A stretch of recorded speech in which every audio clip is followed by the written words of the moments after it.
Well, well, well. It is another great day to be alive.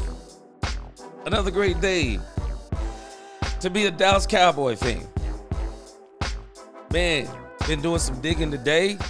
It's actually been pretty quiet out there on the Dallas Cowboy front. But I have found some news. And I have found some things for us to talk about today. I mean, the reality is there's always something to talk about with the Dallas Cowboys. I'm getting started a little late today. I normally try to get in about 4:30. But believe me, I've been putting in some work behind the scenes. But nevertheless, we're going to do a short show today. But I got a lot of things to talk about. So, appreciate y'all rocking with me today. As you come in, hit that like button. And if you catch this on the replay, make sure you hit that like button. And also, welcome, Cowboy fans and Cowboy haters alike. I'm the G, and I'm the host of Let's Talk Cowboys, where we talk facts. And if you like this if you like this live stream, don't forget at the end to like, share, subscribe, hit that notification bell. Ready to go this year. I'm excited. I want to look at the Osa Odigizua interview. I mean, I hadn't watched it either, so we're going to watch that and kind of react to it. We're going to cover an article written by A to Z Sports. And again, we're going to capitalize on something that Brian Schottenheimer said. And I caught this yesterday, but now after looking at this article, I'm like, oh, okay, we're going to go back over this thing. I think there may be something to it. And then our man Matty Dubs has got OTA news for the Dallas Cowboys. And I looked at a part of the video. Man, it looks really, really good. So I want us to go back and watch some of Matty Dubs' video. Also, there is a story out there about Joe Milton's rank. Daniel Liam, if he comes in here today, he was talking about, or someone else was talking about, how the league looks at Joe Milton III. And I'm going to show y'all, this is why I've been saying some of the things I've been saying about Joe Milton III. Because if he was all that in a bag of chips, the Cowboys definitely wouldn't have him. But we're going to talk about that. No hate on Joe Milton III. But again, I'll tell you a few things about it as we get going on that particular story. And then we're going to conclude. Who knows? Somebody may break some news, and we'll talk about it at the end. So, man, we got a great show. Got a great lineup today. Again, looking forward to chatting with the best YouTube chat in the land. Don't y'all worry. I am a little bit behind on studio construction. There are things going on around here that you can't see yet. But when you see me next week, you're going to see more things closing in. And we got some technical things we're working on in the background. We're trying to get a better call-in show. Because the way we were doing it before, I didn't like it. So, don't worry, the call-in show is coming back. So, got a few people in here right now. Y'all know what time it is. We about to get that roll call. But I think what we're going to do is we're going to do that new season music that we're going to be blasting all during the season in 2025. Y'all know what time it is. As James Brown used to say, horns. Let's go. It's Friday. Friday, let's go. Y'all just think. We starting on a Thursday. Then after Thursday, on these Fridays in September, it's going to be 2 days before the Cowboys either play. They're going to play on a Sunday or they're going to play on a Monday. Football season going to be in full effect. And boy, we are going to be, oh man, we are going to be straight clowning. Let's go. Lord Nova in the crib. What's up with you? Dominique Pittman, let's go. Let's go. Happy Friday. Dak Owens Filthy. Well. Dak Owens Filthy. What happened to the advertisements? Antrell Sanford, what up? D4L. Let's go. Jared Thomas in the crib. Neighborhood #1 Dak Prescott fan. I'm number 2. What up, Jared? Hey, don't you worry. I don't know what they talking about with OTAs, but I mean Matty Dubs. Matty Dubs got us. We're gonna look at what Matty Dubs talking about today. Mr. J, what up? Happy Friday. John Jones, in the crib. What up, G Money? He said, what up, G Money? What up? What up, Justin Jones? Blue Star. What's going on? Been a Cowboy since 71. Sorry for being old. Blue Star, you ain't old enough. You ain't old enough. You've been, hey, keep enjoying life. Blue Star, he said you lagging a little bit. Okay, see if you can refresh your browser. I don't see anything on this side, but I'll monitor that. Let's go. Dak owns filthy. He said short show, likely 2 hours. You know how it go. Mark Brown, what up?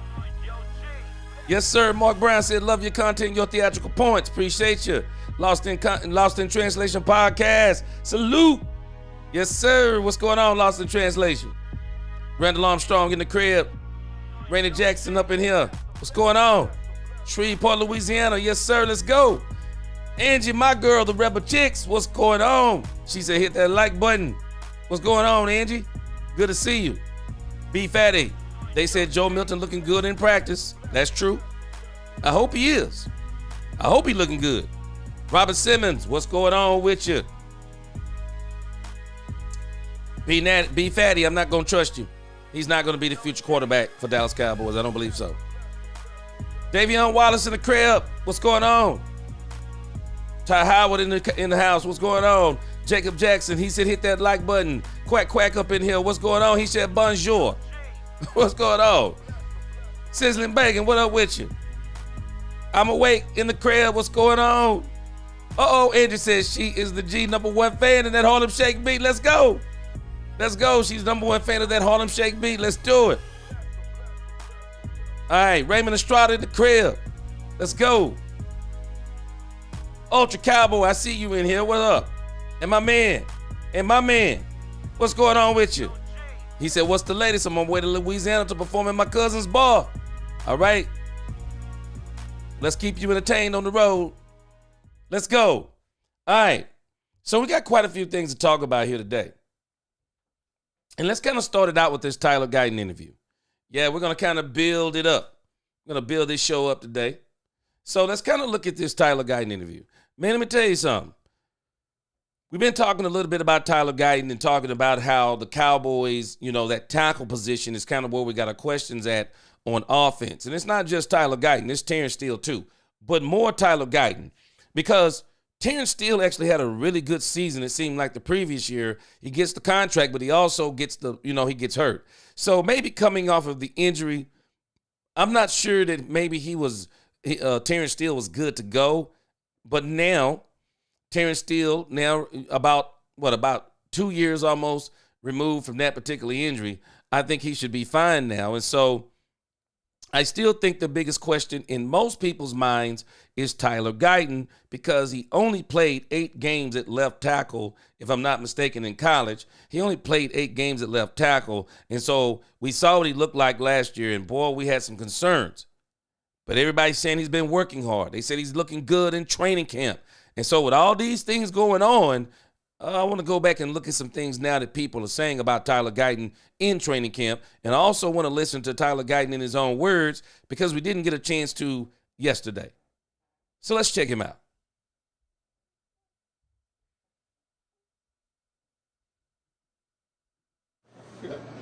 Tyler, just talk about your preparation in your second full off season and how has that changed any from a rookie going into year 2? Yeah, absolutely. I think that I figured out a lot about, what I need to do to take care of my body to be able to play at a high level. And, also just following, the guys that have came before me and understanding that their routine is very important. I feel like I learned a lot. What early impressions or what are you already taking away from a guy like Connor Riley as he comes in as offensive line coach? He's a very detailed coach, and he has great connections with the players. We laugh and joke a lot. And he actually has a real bond with us, so I think that makes us work harder for him. What's the biggest thing you learned from last season? Taking care of your body is important. What about there was a lot of issues with the penalties and just the whole learning the NFL. How did you think you dealt with that? Of course there's going to be ebbs and flows, but I understand that, it already happened and it's in the past, and I'm going to move forward from it and learn from my mistakes. Why did you feel like it was important for you to be, first day they opened this building, you need to be? I had a lot to prove. I had a lot to work on. I didn't do too good last season. I want to do better. I want to be the guy that can be depended on. How much of that was you were a college right tackle and you played left tackle, switched sides of the line? How much did that kind of impact your season, and how much more comfort do you have at that spot now? I'm not going to make any excuses. I just didn't play as good as I needed to last year. And I'm coming with a different attitude this year to become a better player. Has the left tackle flow kind of become second nature for you at this? Whoa, whoa, whoa, whoa, whoa. Whoa, hold on a second. Hold on a second. Hold on a second. Man, let me tell you something. I'm going to read a couple comments about him in a moment. But I want you to look at that sweatshirt he got on. That sweatshirt isn't designed to be that dark. I mean, you can tell at the top that it looks to be somewhat of a more of a faded blue sweatshirt, hoodie. That thing is dark blue drenched from the sweat on that man's body and the work that he's putting in. And you can look at his frame, you can just look at the frame in that hoodie. This dude looked different. Even in the face, he looks different. I want to go back to a comment that I just saw Ultra Cowboy make. Ultra Cowboy says, the first step to greatness is accepting your deficiencies.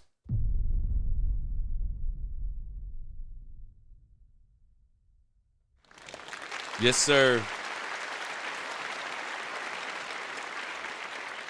Kudos to Guyton. See, this is what I was talking about yesterday. Tony Romo said it best. The person who you're battling is not the person beside you, behind you, or across from you.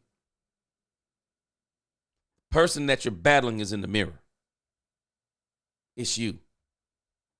You're your biggest battle. Every hurdle you have to overcome in your life, it's really not people, it's you. Because you can't control people. You can't control what people say about you. You can't control what they do. My father-in-law used to always tell me, they're going to talk about you, George, no matter what you do. He said, so you might as well do it right. They're going to talk about you. You let them talk about you doing it right, because they're going to talk about you regardless. So the person that you have to battle is you. It's not about what people say. The question is what they're saying true? So the battle is you. You have to improve yourself. You have to be honest with yourself about yourself. What are your deficiencies? What are you lacking at? And what have you looked like? Tyler Guyton just said something so powerful and so beautiful. They're trying to give him an out and like, hey, you really didn't play left tackle that much. So, in college. So there's a reason why you might have not played well last year. Let's hear him say it again. Let's check out what Tyler Guyton says. Coming with a different attitude this year to become a better player. Comfort you have at that spot now? I'm not going to make any excuses. I just didn't What'd he say? I'm not going to make any excuses. play as good as I needed to last year. Just didn't play good. Bottom line, he just didn't play good. I love it. No excuses. I just didn't play well. So what do I need to do better to play well? I just can't will myself to play better. No, I need to improve my diet. I need to change my mindset, and I need to improve my diet. Boy, I love it. I'm with you, Ultra Cowboy. Boy, I like what he's saying. I'm coming with a different attitude this year to become a better player. Has the left tackle flow kind of become second nature for you at this point where you are in the offseason? There's always going to be learning, but I feel like I'm getting way more comfortable, with it now than I was at first. What does it mean to have your coach unprompted call out how impressed he's been with you really through this offseason and specifically the start of the season? It's a blessing to be spoke of highly, but that's what I expect from myself. Part of the reason why. This dude, Tyler Guyton, is dropping megaton bombs. Let me get a few more greetings in here real quick. And then this dude, what this dude just said right here, y'all got to pick up on what this dude just said.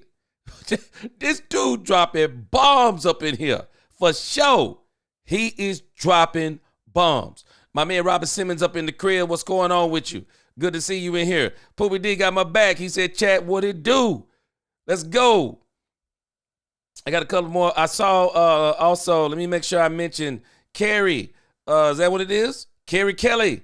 What's going on? She said, how's it going tonight? Well, it's the day where we are, but it will be tonight. I think I'm going to do Cowboys After Dark for all you folks who like to stay up late.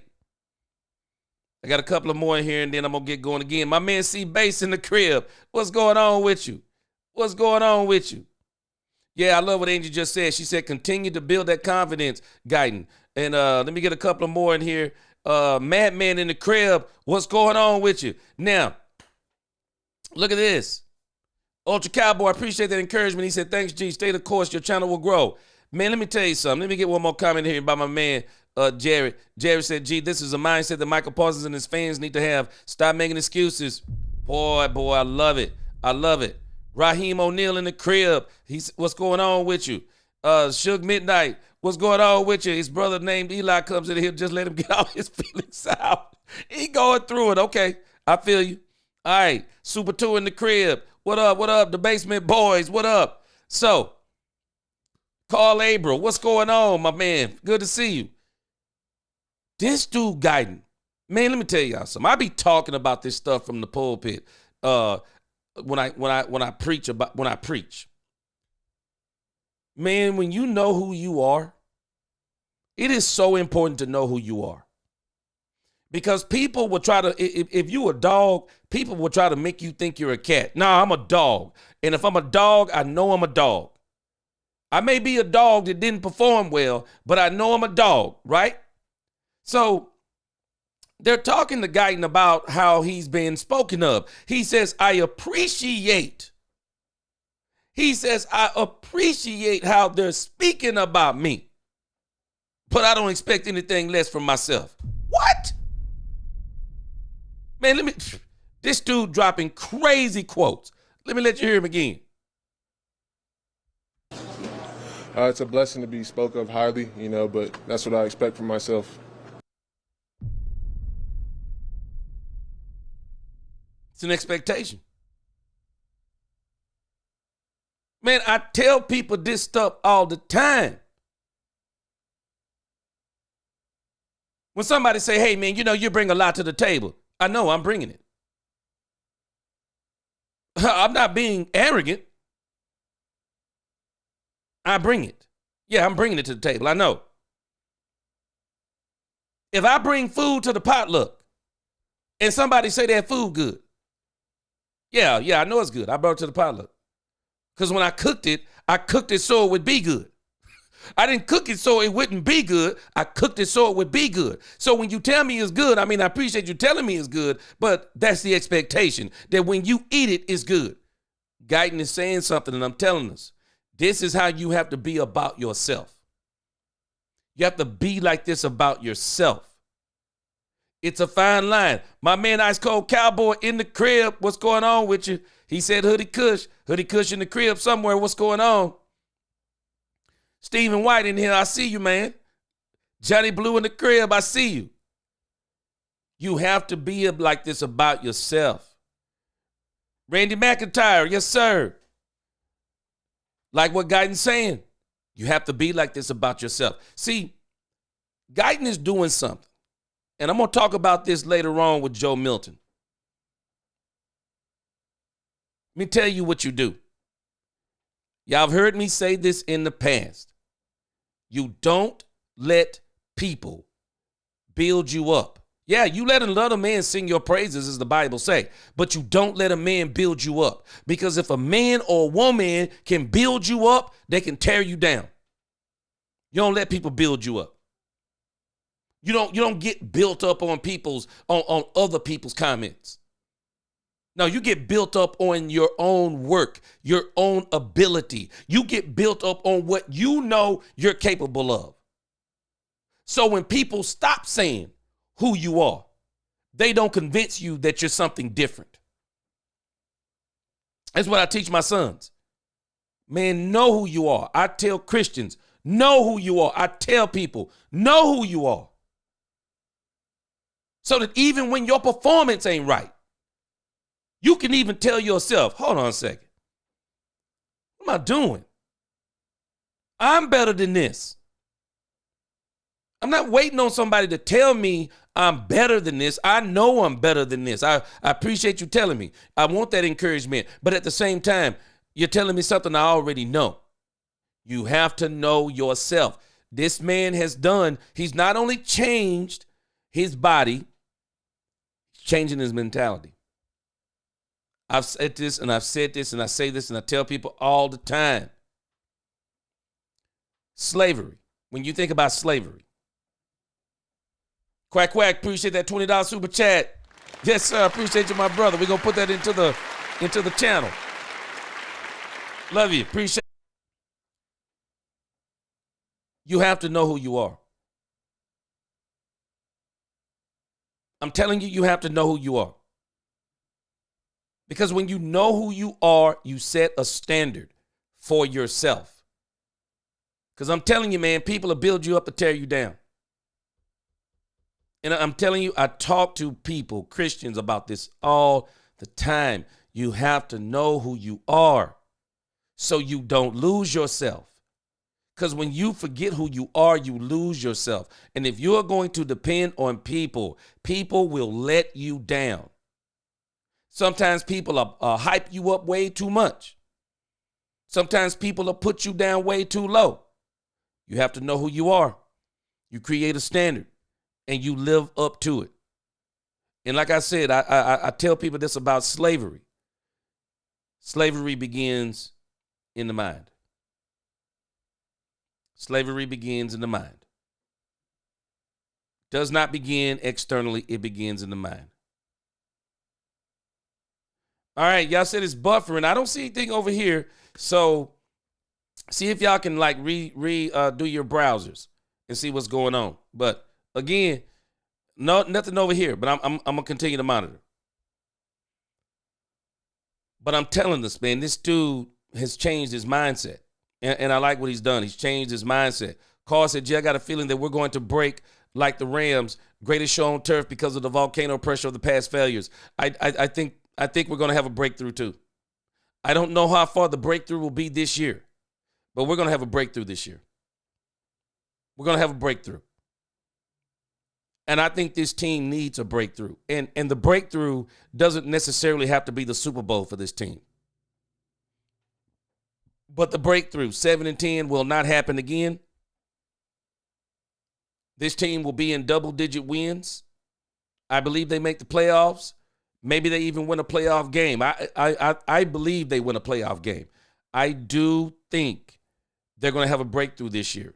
And then they're going to break all the way through next year. Appreciate you, Quack Quack. Ultra Cowboy, he said, according to Clarence Hill, he said he spoke with Mozzie. Mozzie said it wasn't the scheme, it was him. Michael Jackson said it. Man in the mirror. Man in the mirror.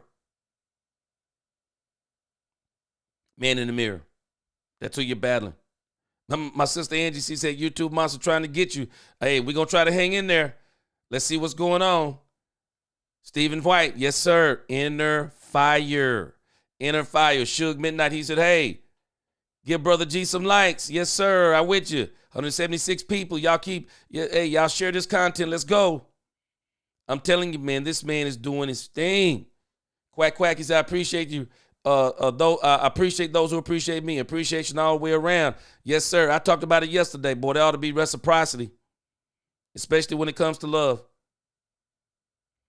Okay, man, I don't really know what's going on. Like I said, I'm looking.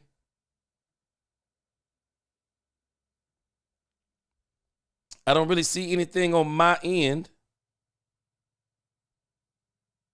Okay, y'all said in and out. I see you.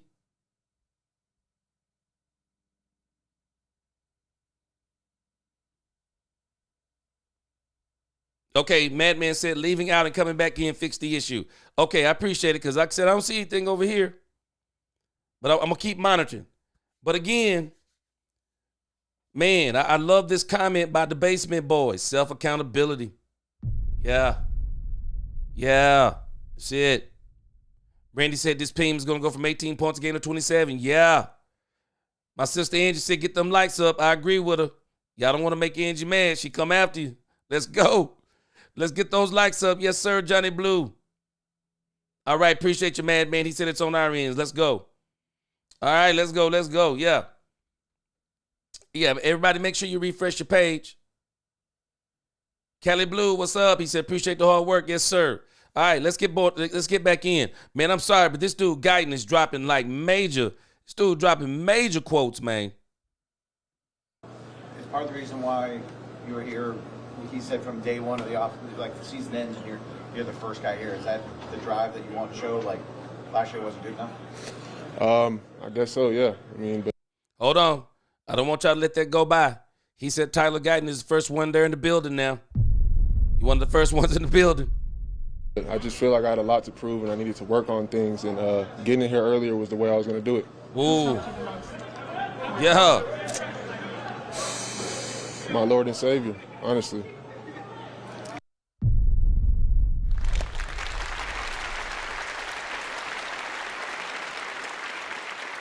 That man Guyton said his Lord and Savior.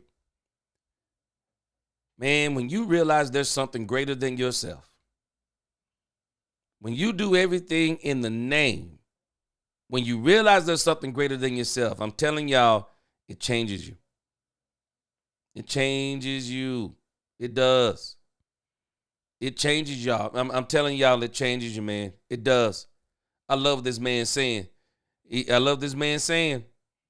Randy Jackson, he said, why we have more players looking in the mirror?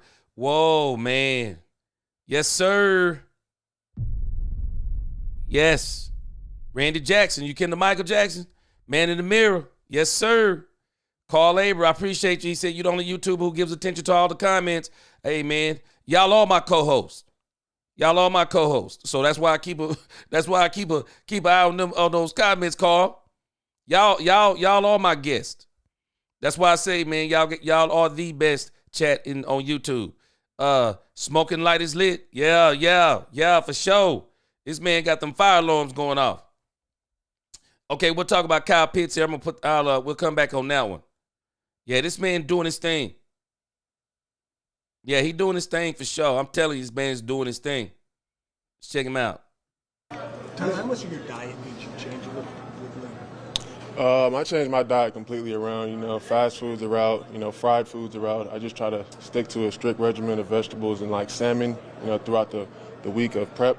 So it's definitely changed a lot, actually. Yes, sir. Is that easy or hard to do? Yeah, it was easy. I feel better. It's easy when you feel better. I feel like my body's more pure right now, and I can move more freely. My joints feel better, so it's a great transition. Now, let me tell you something this man is figuring out. So the change begins in the mind. Tyler Guyton is talking about the change in the mind. Then when you change the mind, you become more disciplined, right? But the thing about healthy eating that people don't understand that is so powerful. Healthy eating is not just good for the body. Healthy eating is good for the mind. You are what you eat. That includes your brain. You are what you eat. And a lot of people in this country, and I'm not going to go off on a tangent on this stuff. Y'all got to understand who I am. But a lot of the problem with this country is the way it eats. Somebody don't want to tell us that the way we eat affects how we think. And it sometimes gives us the inability to come to the right conclusion sometimes. To be able to deal with things. To be able to be goal-oriented. Not let things bother us and do things that we need to do. A lot of people don't understand it. Like, why can't I deal with this? Can you tell me what your diet is like? Because if you eating cupcakes and drinking Kool-Aid and all kinds of soda pops, and you eat out all the time, and then you wonder why you never feel right, you don't think right, you feel depressed, you got anxiety, and you running around talking about, why am I feeling like this? There must be something wrong. Yeah. It's the way you're eating. You have to change your mind. You have to change your mind. Something has to click in your mind to say that I need some changes. You do. You have to change your mind. You do. Andrew said, did anyone ask Guyton how does he feel about the new coaching staff? I'm sure that's a bonus for him now more than last year. Angie, appreciate that super chat. Angie, you know what's funny in a weird way? I don't think we have to ask him. I think he's telling us. I mean, because I forgot who it was. It was Robert, I think. No, Randy, either Randy or, let me see here. Somebody set it up here. Randy McIntyre, he basically asked, I think it was either him or Randy. Randy Jackson said, well, I wonder what brought that change. Oh, it's Randy Jackson, Michael Jackson's brother. He said, why we have more players looking in the mirror? Yeah, he's alluding to something. Brian Schottenheimer. And we can say we want to, but this dude, Brian Schottenheimer, has made an impact on this team. Ty Church, what's going on? What you good to see you? And also, I also love what he said, but it's also his Lord and Savior. Yeah, his faith. I love it. Robert Simmons, he said, gee, I get Tyler Guyton middle of the season. Going to next season, he's going to be a beast. Yeah, man, he look like because to me, when you get your mind going, a lot of people don't understand. The victory does not begin with your ability. The victory begins in your mind. A lot of people don't even realize this. I teach people this about faith. Faith is not what you believe. Faith is what you think and do about what you believe. There's a lot of people that say they believe something, but they don't do anything about it. Something in their mind hasn't clicked even though they say they know something. But when you truly understand what faith is, it's about what you think about what God said and what you do about what God said. And so whenever you have to do things. If you want to, once you get it in your mind, you have to, now I'm saying, okay, my mind is right. Now I got to put into action what I think in my mind. So I'm telling you, it is, man, is on. It's on. Yeah, Angie, I'm back on that journey. I was on it once upon a time. I moved and started eating like a pig. Gained about 20 pounds, but we're gonna get that back off. But this dude Guyton dropping bombs. Let's go. More protein intake here as well when you do that? Yeah, more protein. A lot of steaks. Anything that'll make me better. Yeah. Put good things in my body, I'm eating. What inspired the change, and where did you kind of design your garbage in, garbage out? I'm just asking. Angie, he's about to answer your question. Let me put your question back up. Angie said earlier, she said, did anyone ask Guyton how does he feel about the coaching staff? I'm sure that is a bonus for him now more than last year. So now they're asking him, like, what brought this on? Asking questions to our nutritionist, watching videos, learning on my own. What was the toughest thing to get by?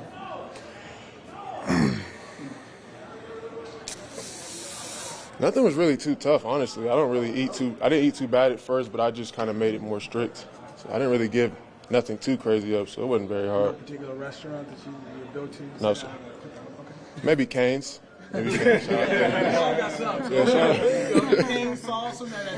Oh, man. I'm going with the Caniac, bro. Yeah. So your current frame, is this your ideal frame, ideal weight, or are you looking to, Yeah, he talking about Raising Cane's. Hey, you can't eat a Raising Cane's. I don't know what kind of sauce. I didn't know there was no other sauce available at Cane's unless you putting ketchup on it. You can't eat Raising Cane's without eating the Caniac sauce, even though my wife do.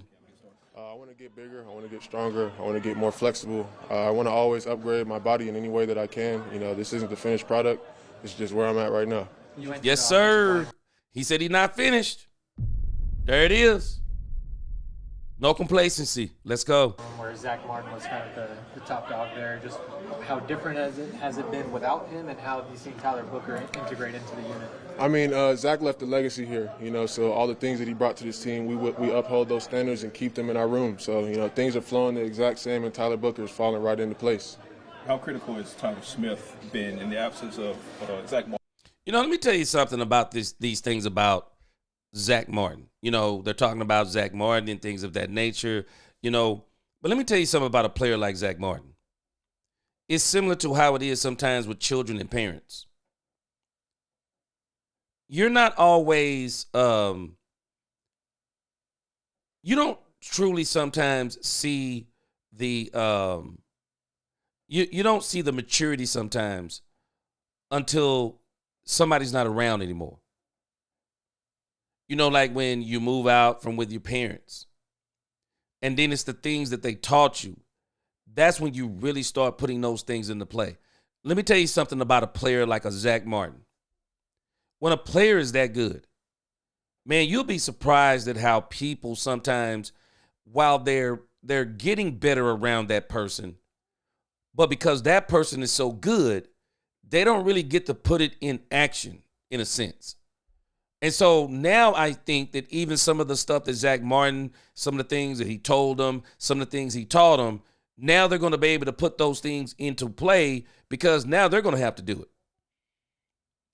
And there's nothing that helps us grow like the person who was like so strong around us that they're no longer there because now we have to do it without them. Now everything we said we believe, everything we say that we've learned, now we got to put it into action. Tyler Guyton, I'm telling you, these guys are on their way. And I think it all begins individually, and then it's going to be collectively. I love it. Angie, she said having discipline with your eating portions is a battle. Shoo. Angie, I just told you, you battling that person in the mirror. Ain't nobody making me eat but me. I can't be mad. People be cooking, sometimes people be cooking German chocolate cakes. I don't have to eat it. I mean, I say I have to eat it, but I don't have to eat it. You got to have discipline. Brandy, I'm fasting. Yeah, me too. Yeah, I am too. I have been, I typically do the 24-hour fast, but I'm trying to do the 3. I'm trying to work my way to doing the 72-hour fast. I'm telling you, boy, people say this thing is phenomenal if you can pull it off. Yeah, if you can pull it off, it's phenomenal for you. That's it, quack, quack. We can all learn from one another. Iron sharpens iron. See, iron sharpens iron doesn't mean that's not about being in a competition. That's about people who are doing good things, doing the right things, being around each other, and they encourage one another by the things that they do. Iron sharpens iron. Let's go. Martin, with retirement, how critical has Tyler Smith just been this offseason? He's extremely important. He's the leader of our room. So, we follow after him. We work as hard as he does, and he's a hard-working mofo, What's the biggest piece of advice? So, we follow. Zach Martin, with retirement, how critical has Tyler Smith just been this offseason? He's extremely important. He's the leader of our room. So, we follow after him. We work as hard as he does, and he's a hard-working mofo. Talking about Tyler Smith.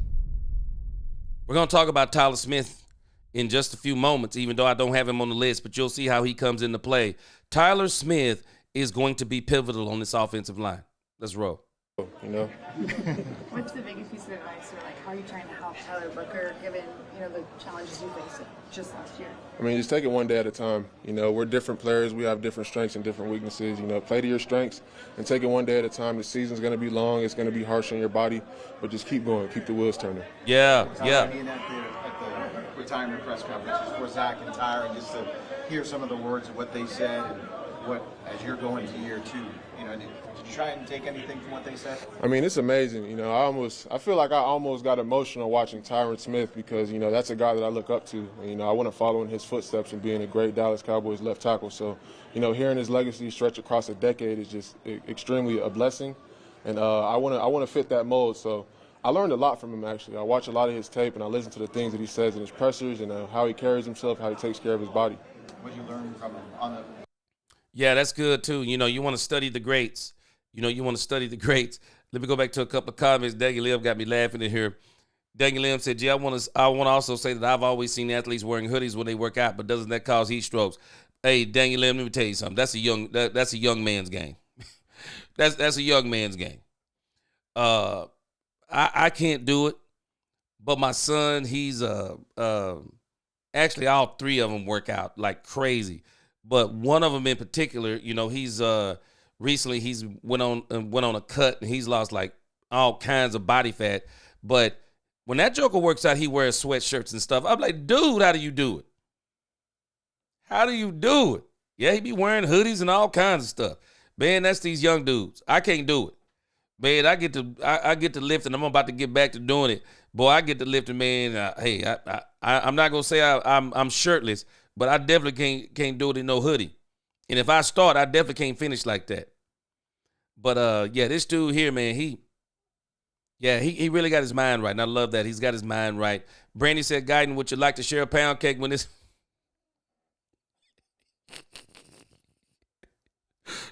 Brandy said, would he like to share a pound cake when this fast is over? Now, Brandy, I've been studying these things on these fasts. Now, you got to make sure when you come down off them fasts, you can't be eating no doggone pound cakes. You might want to ease into it with some fruit, because boy, you eat that pound cake, you might get that blood sugar to spike on you. But Brady said that pound cake. Boy, Chris said, you heard me when you said. Boy, Chris, I'm telling you, boy, I don't care what kind of diet I'm on, boy. Somebody start talking about German chocolate chocolate cake. I just had to go. I tell my wife right then, I'd be like, well, I tell you what, somebody to cook the German chocolate cake, so I'm gonna have to walk a couple extra laps. Boy, man, I'm like Chris Rock. I'm like Chris Rock in New Jack City when he started working at the crack house. Hey, man, you can't let a crackhead work in the crack house. And sometimes you got to even be able to be smart enough to don't put yourself around certain foods if you know you new in it, if you're trying to get into it. Quentin said his diet start next Monday. Well, make sure you don't put yourself in the room with them foods, man. I'm telling you. Yes, sir, Shaw. He said you're a hard-working mofo, didn't he? Yes, sir. The ghost of Mike McCarthy in the crib. What's going on? He said, beyond my years as an NFL coach is my expertise in gastronomy, and I assure you Raising Cane's with no caniac sauce is a crime. It's a crime against the culinary art. Sorry. Hey, Ghost, I be telling the same thing, man. Who goes to Cane for the chicken only? If you go to Cane's for the chicken only, man, you might have some mental issue. My wife, she gonna kill me, but I'm telling her, me and my sons both, man, we be like, cause my son, he loved the caniac sauce, and we just kind of like, who eats Cane's chicken without caniac sauce? You can't do it. You can't do it.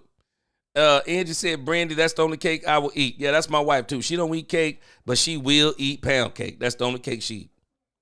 Yeah. Tyler Guy said Tyler Smith is a hard-working mofo. He is the new leader of that defensive line room. And when we get into this thing about the new look line, we're gonna talk about that too. All right, let's rock. Let's go. Like from watching him, what do you try and emulate? His strength is a big part of his game, so getting stronger is going to help you do anything on the football field. Yes, sir. So that's the main thing. When you changed your diet, did you feel when you started working out again, I have more energy? Am I stronger? What was that instant feeling once you started changing your diet? I mean, all types of things like you just named. I did feel better. I felt like I had more energy. I felt like my joints feel a lot better. Just eating the right things and putting a good feeling in my body has definitely helped me shape and become a better player.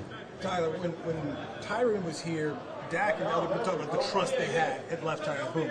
He's 77 years, you trust him. How far do you think you are away from being able to be that kind of player where they can just trust 60?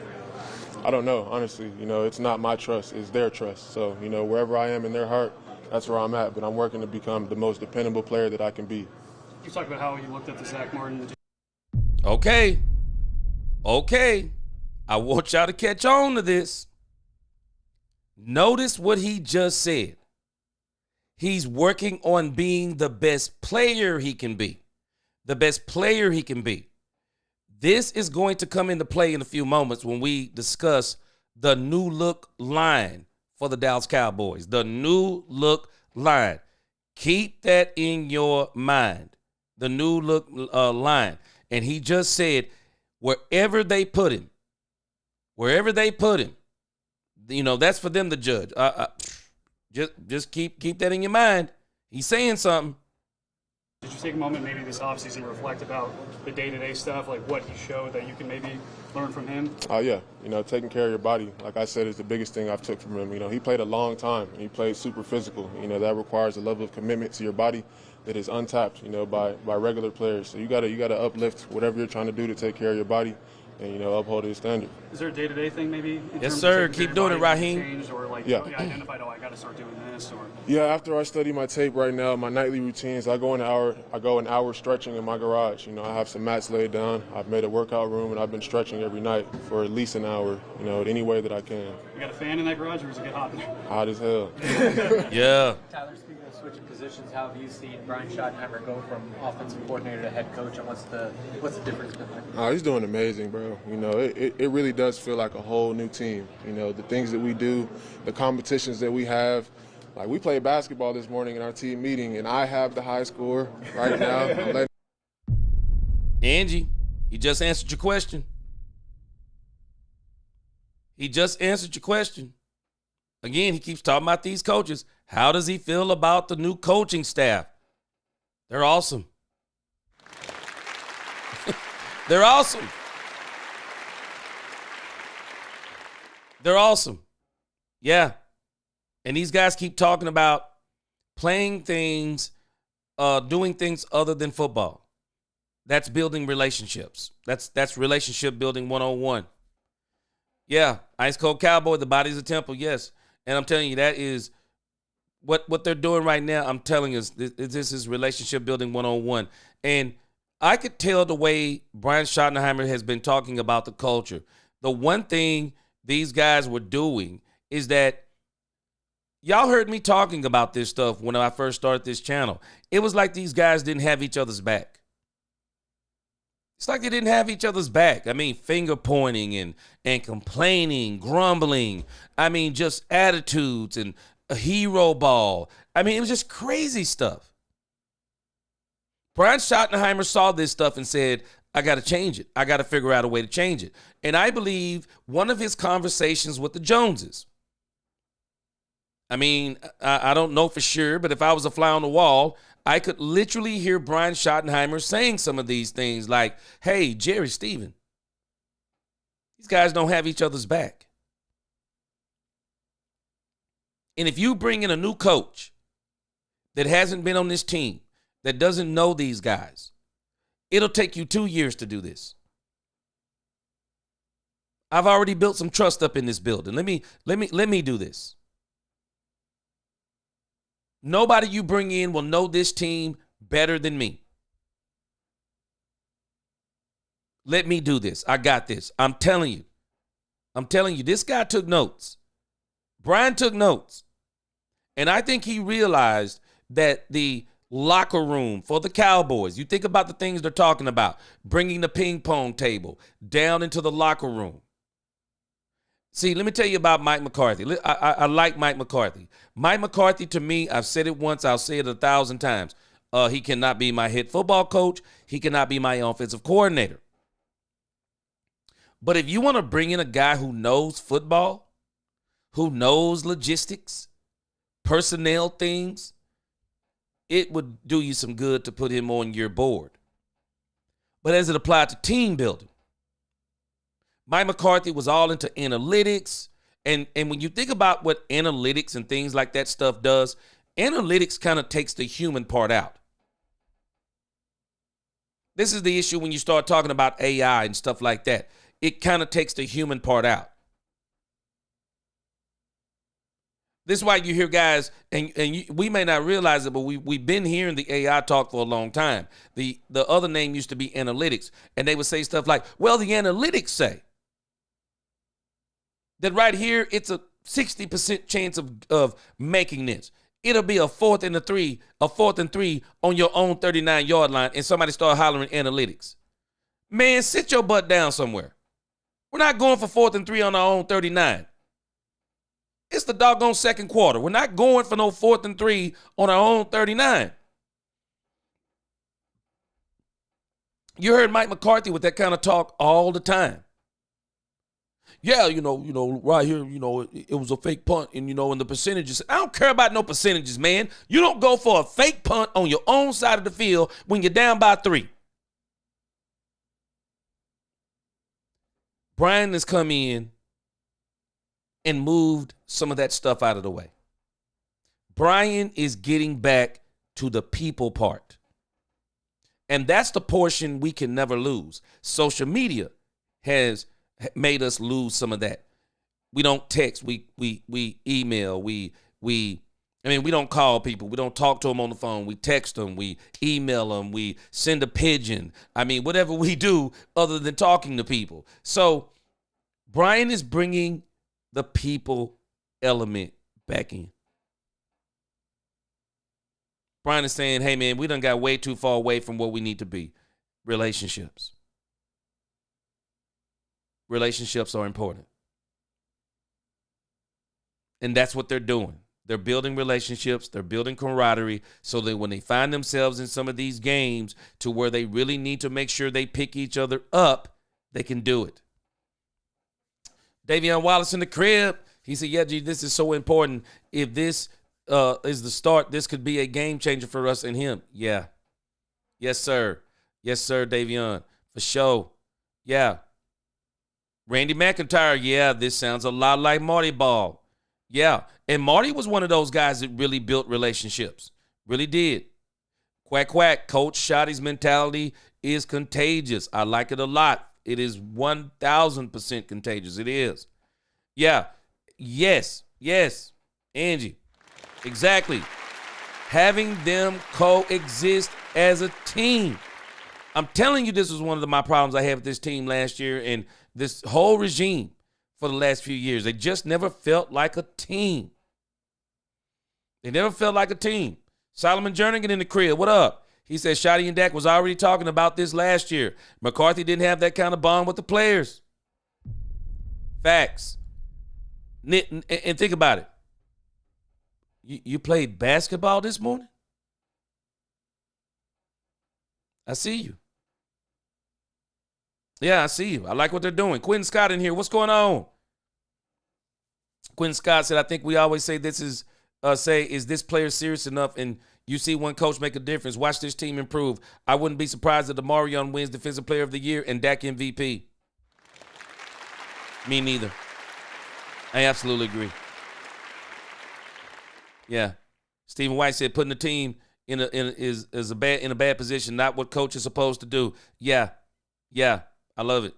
I love it. Goes to Mike McCarthy. He said the analytics needed to stay where it was created in professional basketball when a team with a convenience store budget had to compete against Steinbrenner and his money. Yep. But they let that stuff sneak over into everything, and it's ruining so many things. And so they got it, man. Let's finish up our man Guyton, then we're going to move on to Oso Digizua. Everybody know, but just the way he's doing things, it's fresh, it's new. Yeah. He's a really good head coach, and I'm absolutely so grateful that he's our leader. Yeah. You kind of mentioned this earlier that last year training camp you're kind of in and out with dealing with different things, but here you've been here every day. Have you seen just being here consistently and getting those reps pay off already in terms of what you're learning? Yeah, definitely.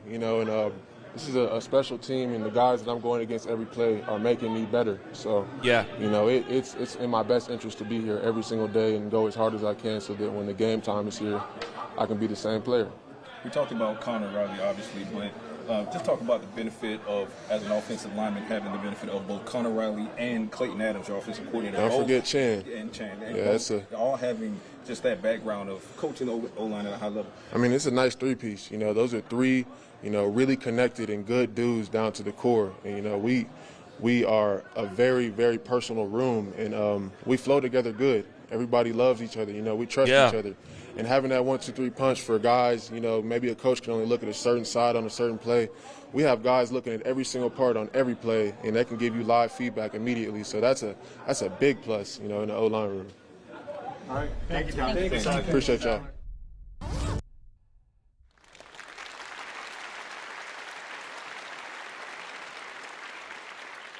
Powerful. Powerful, man. Powerful. I love it. Absolutely love Guyton, man. He kept it real, man. He's just dropping the change in his life, man. It's powerful. I love it. Absolutely love what he's doing. Angie the Rebel Chicks, appreciate that super chat.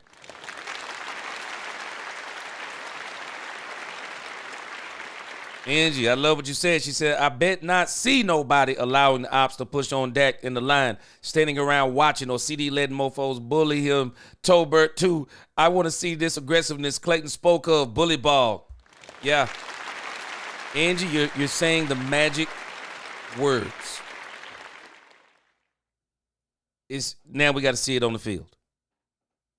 We got to see it on the field. But the good thing is, now we know it's in their minds.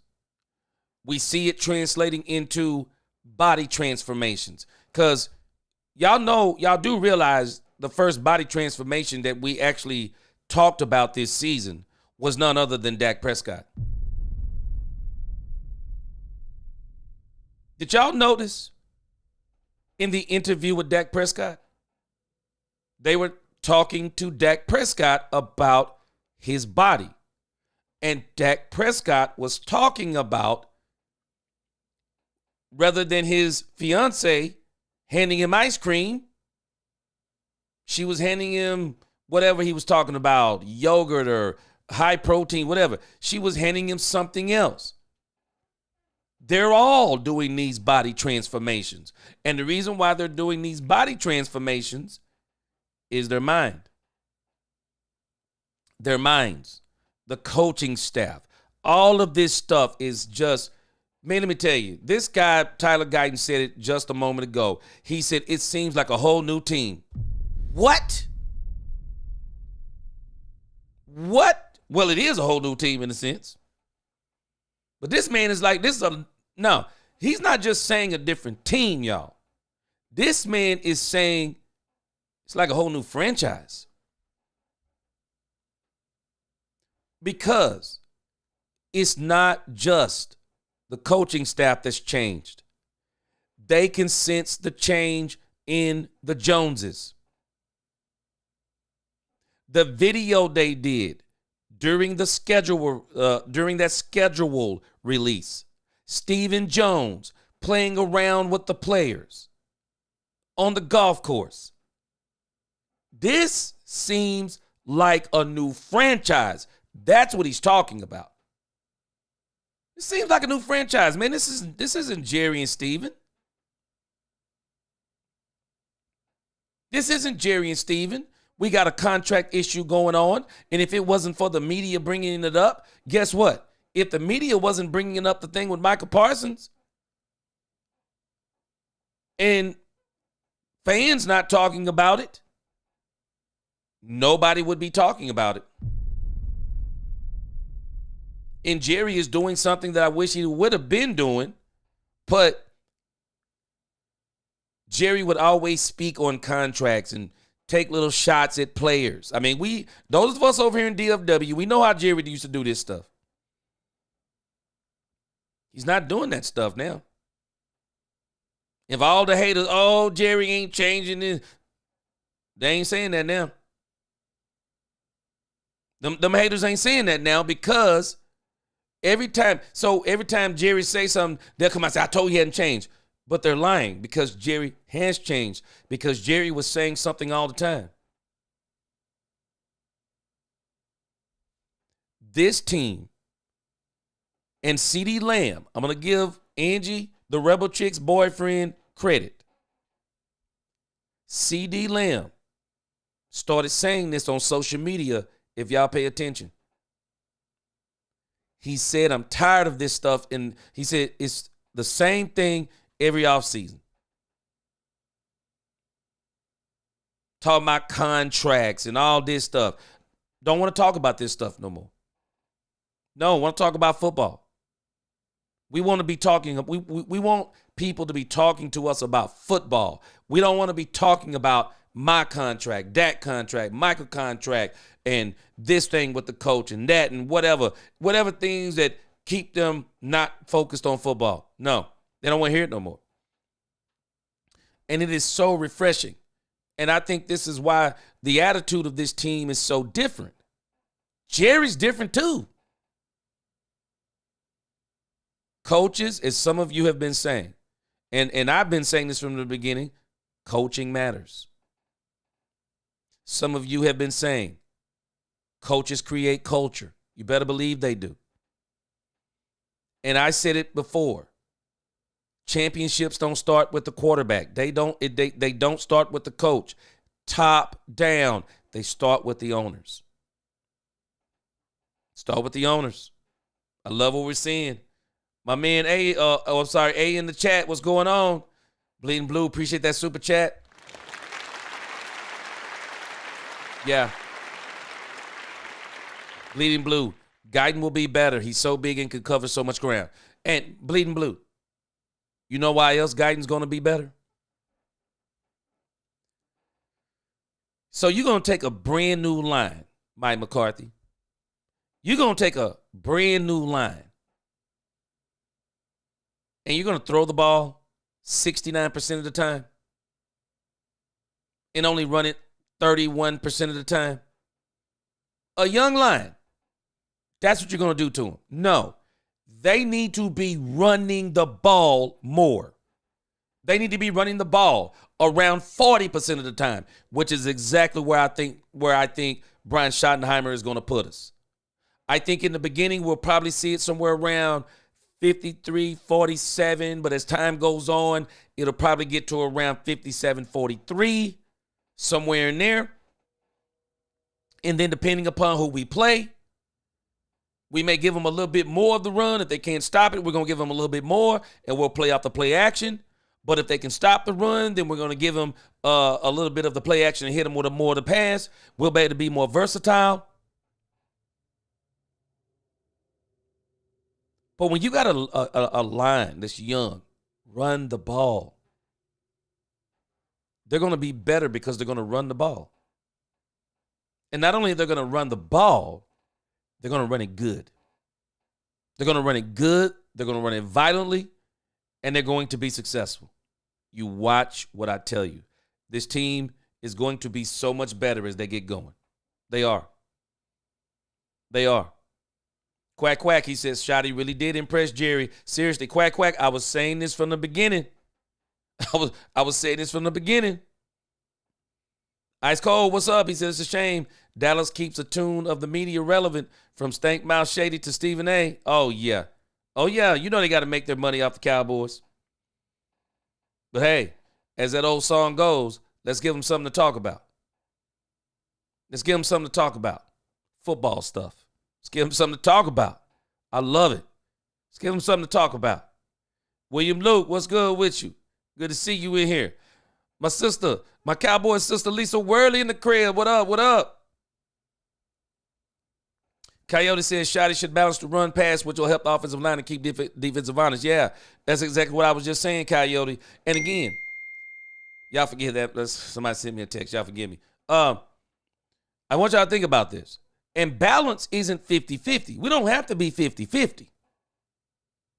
If we're 55-45, if we're 60-40, that's balance. 31-69 is just insanity. But when you get your run game in that 40 percentile, yeah, you rolling then. You rolling when you get it. You rolling when you get it in that percentage. And I do think that's where we're going to be, and it's going to be great. Yep, as the weather gets colder, I think we'll see more runs. And I do think we're playing a lot of domed. I think we're playing a lot indoors this year too. But the good thing is we're going to be able to run when we want to. And that's the key. We'll be able to run when we want to. I love it. Kevin Hicks up in the crib. What's up? He said, what's up, people? Troy Dudley up in here. What up with you? All right, let's get to Oso Diggy Zua. Let's get to Oso Diggy Zua. Yes! Here we go! We're not going to be using that cadence pretty soon. According to Brian Schottenheimer, there's a new cadence. So the media right now, they're not allowed to have cameras and stuff like that. So I'm pretty sure we'll be hearing that new cadence pretty soon. Let me hit you with a couple more things about Guyton over on X. John Machota. John Machota is talking about Tyler Guyton's transformation over here on X before we move to Oso Digizua. John Machota says Cowboys left tackle Tyler Guyton. He said, I didn't do too good last season. We heard that. He said, I want to do better. I want to be a guy that can be depended on. I'm not going to make any excuses. I just didn't play as good as I needed to last year. I'm coming with a different attitude this year to become a better player. And, of course, he's talking about how he changed his diet. Fast foods are out, fried foods and all this stuff. And he was talking about, I'm sorry, and actually I didn't even get the right quote. But what he was basically talking about was the body transformation. That's what he was talking about, was the body transformation of when Tyler Guyton. But I'm telling you, man, Guyton is on the right track. I'm actually happy for him. I'm always happy for these young guys, man, when they really make that decision to be the best that they can be. And again, like I said, he's talked about John Machota. John Machota talked about his body transformation, and so I'm really happy for that. So let's go to the Oso Digizua interview.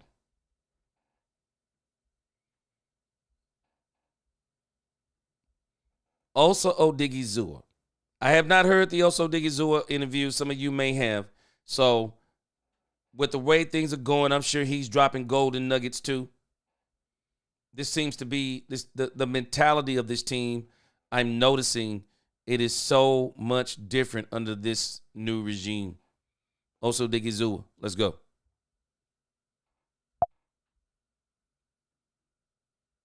Now that the veterans and the rookies are kind of commingling and getting out there and making some plays? I feel like things are going well, especially it being spring. I feel like things are coming along well. Everyone's being smart about how we're practicing. We're getting the right things that we want, which is our technique and our conditioning.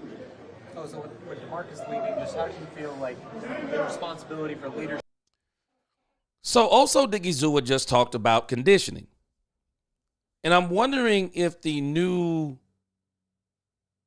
trainer, I think they made some changes with their strength and conditioning coach.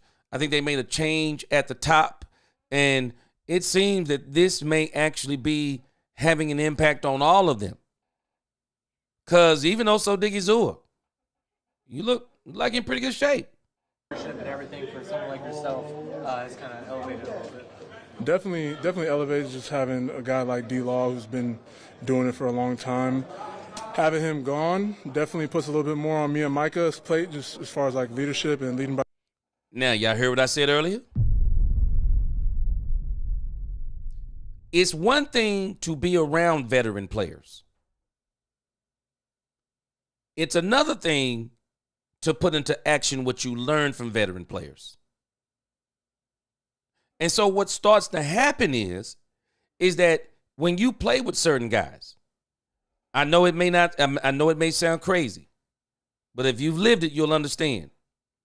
Sometimes there are certain people that, while they may be good for you in some respects, they hold you back in others. And especially as their ability starts to wane some, and then they become better mentors and talkers than they are examples, as in looking at on the field. And sometimes they don't even allow you to be who you really are, because maybe they're also so good at what they do that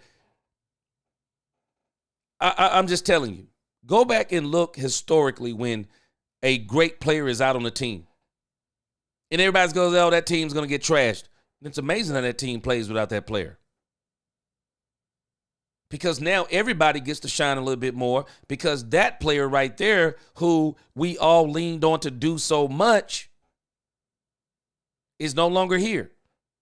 It makes everyone else have to step up. So, but in the next phase, when you get to the young guys, you got to get them in the mentality of, now, we need y'all to play together. We don't need y'all to have the mentality of, if this person is this, then I can't do this. No, I want everybody to be at maximum level. Hey, all you young guys, I need you to work together. You got to make up for either what we're going to miss, or you got to be better than what we had. So he just said about DeMarcus Lawrence. Yeah, Now me and Micah need to, now it's going to make us step up. No, actually, it was time for DeMarcus Lawrence to get out of here. DeMarcus Lawrence couldn't handle the Dallas Cowboys stuff was way too much for him. He couldn't handle it. It was way too much for him.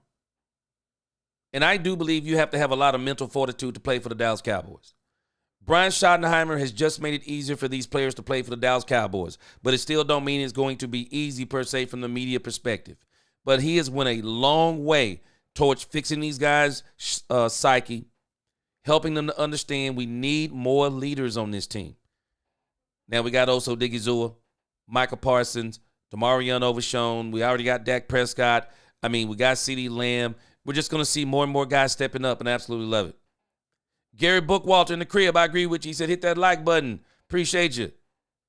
Coyote, he said, how many quarterbacks can take a team missing 3-star Overshown, Van Der Esch, have a safety at linebacker, and have a below-average run game and win 12 wins? Something to do with leading the league in passing.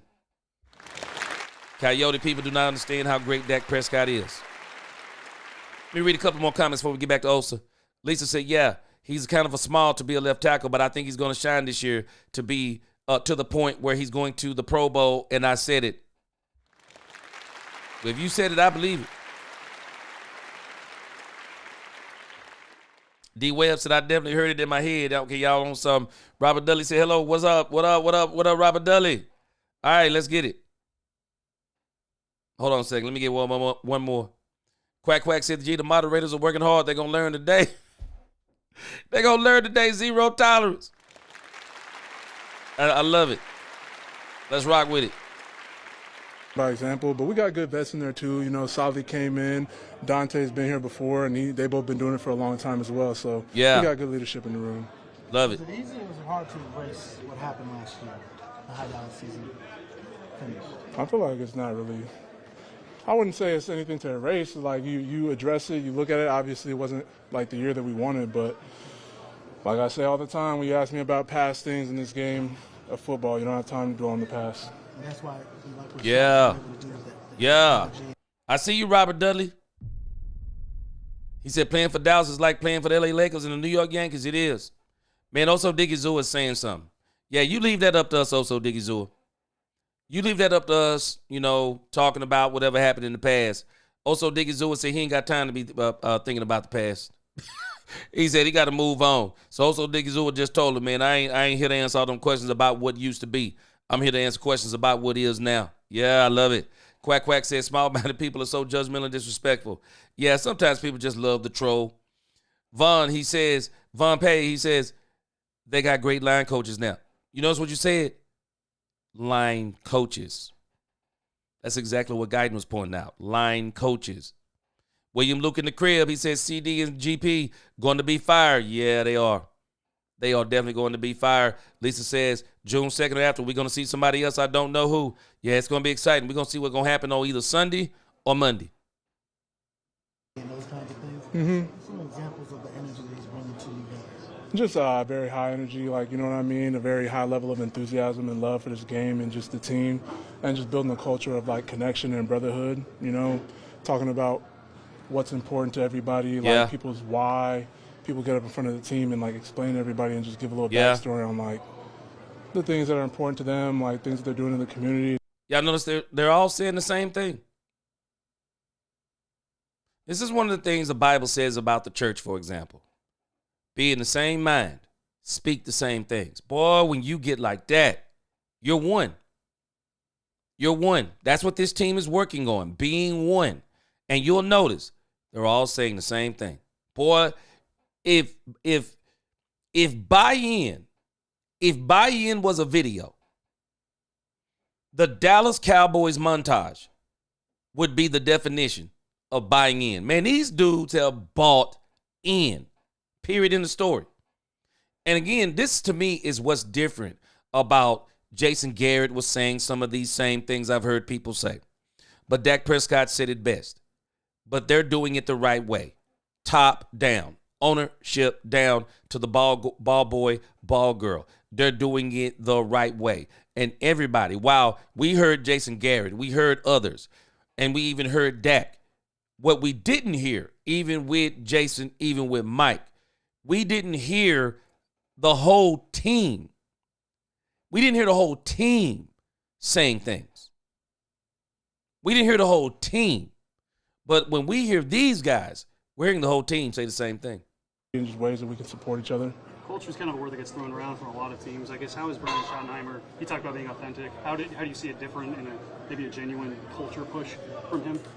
I mean, just like the stuff that I was just saying, like pushing connection and supporting each other, and not only just on the field and giving everything that you got on the field for the guy to your left and to your right, but just like if someone has something that's important to them off the field, like showing up for that. Like if someone's doing a camp, like showing and supporting and just helping people to give back and helping people with what's important to them off the field. How do you measure progress at this point, where really into like the first couple of weeks of training camp, measure progress when, you know, you're not in full pads and there's not the physical part? Just got to take it one day at a time. But I'm sorry, the progress of the team overall. I see you in there, Ice Cold Cowboy. Ice Cold Cowboy said so the opposite of Mike McCarthy energy. I see you, Ice Cold. Ice Cold, I see you. Yes, sir. I see you, Ice Cold. And not just individually. Is there a way? I would say same thing. You gotta take it one day at a time. Like it's all new for everyone, so it's hard to really measure progress.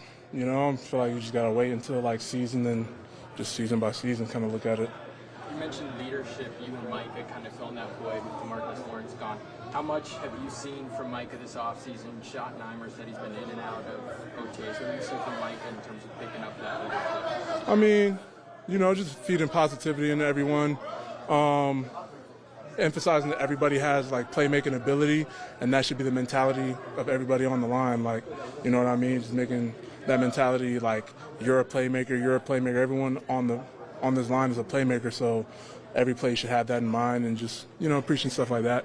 Speaking of playmakers, you mentioned Solomon a little bit earlier. What have you seen from him so far, and just what can he do and bring for the Cowboys defensive line? I mean, I think he brings a lot to the table. I see like a lot of athleticism, a lot of strength there, fits the scheme and what we're being asked to do as well. And then that same leadership, he's worked with White Cotton before, and he kind of knows the scheme very well, is familiar with what White Cotton's asking everyone to do. So just being able to ask questions and, you know what I mean, help guys out, lead by example. Do you have any personal goals for the season?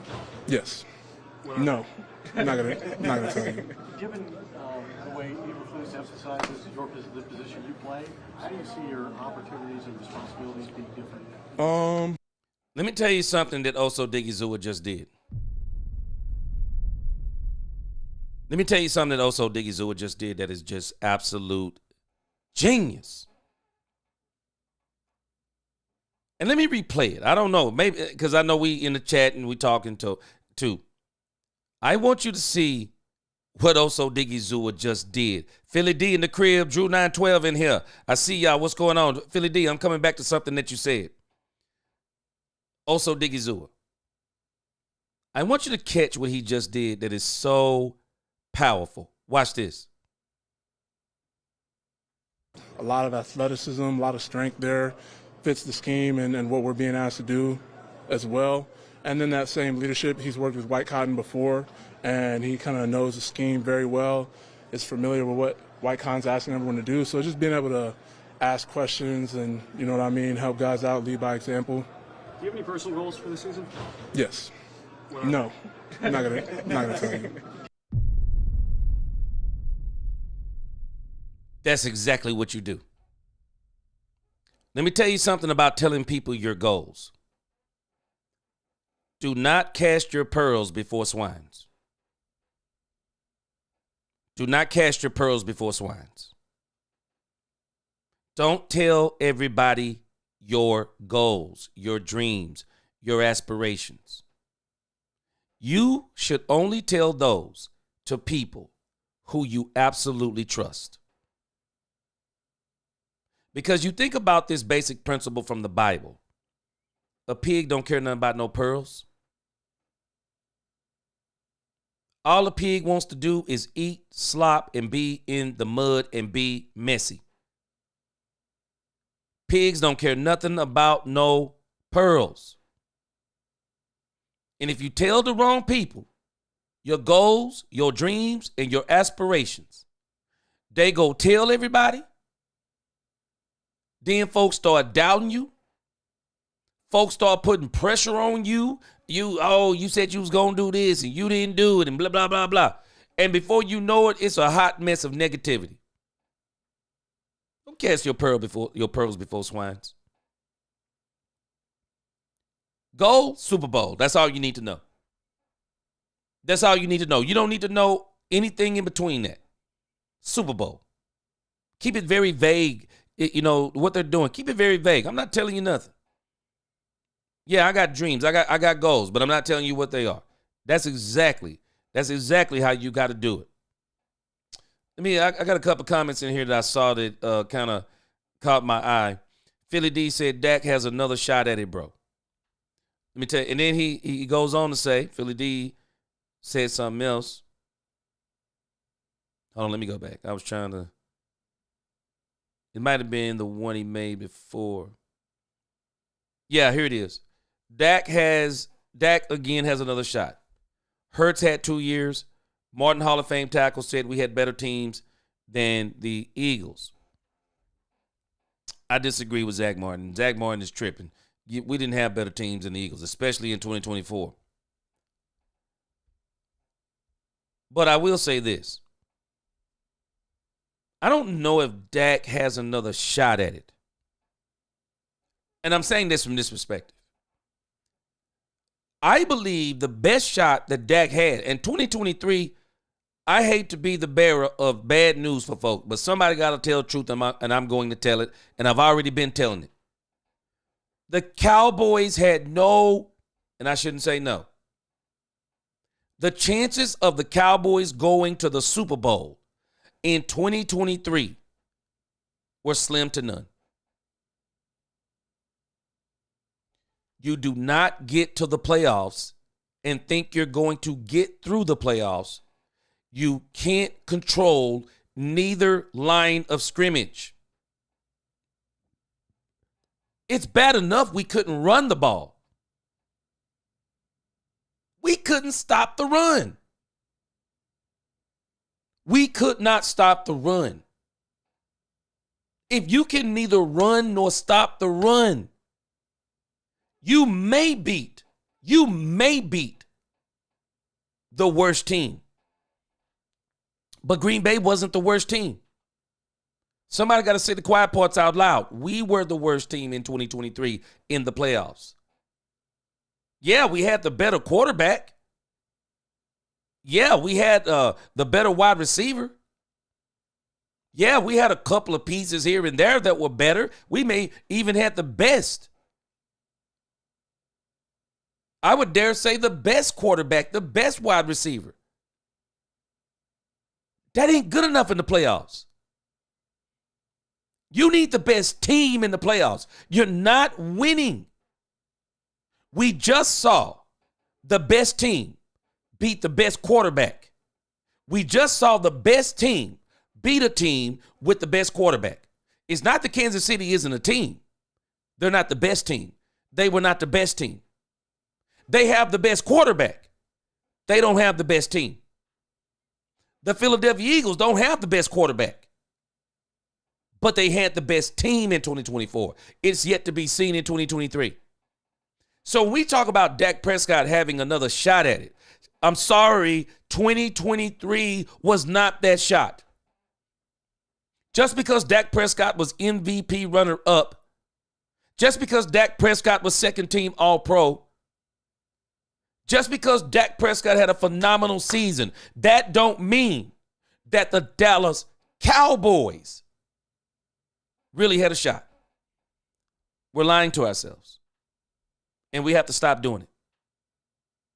And I guarantee you this is exactly what has motivated Brian Schottenheimer. Brian Schottenheimer knows full well the doggone Dallas Cowboys didn't have a chance in Hades of beating the Green Bay Packers that day.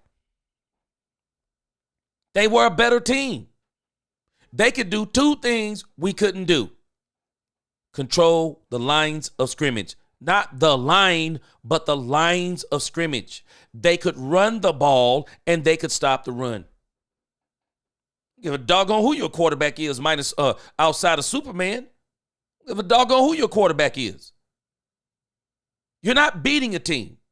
I don't care if their record is 8-9. You're not beating them.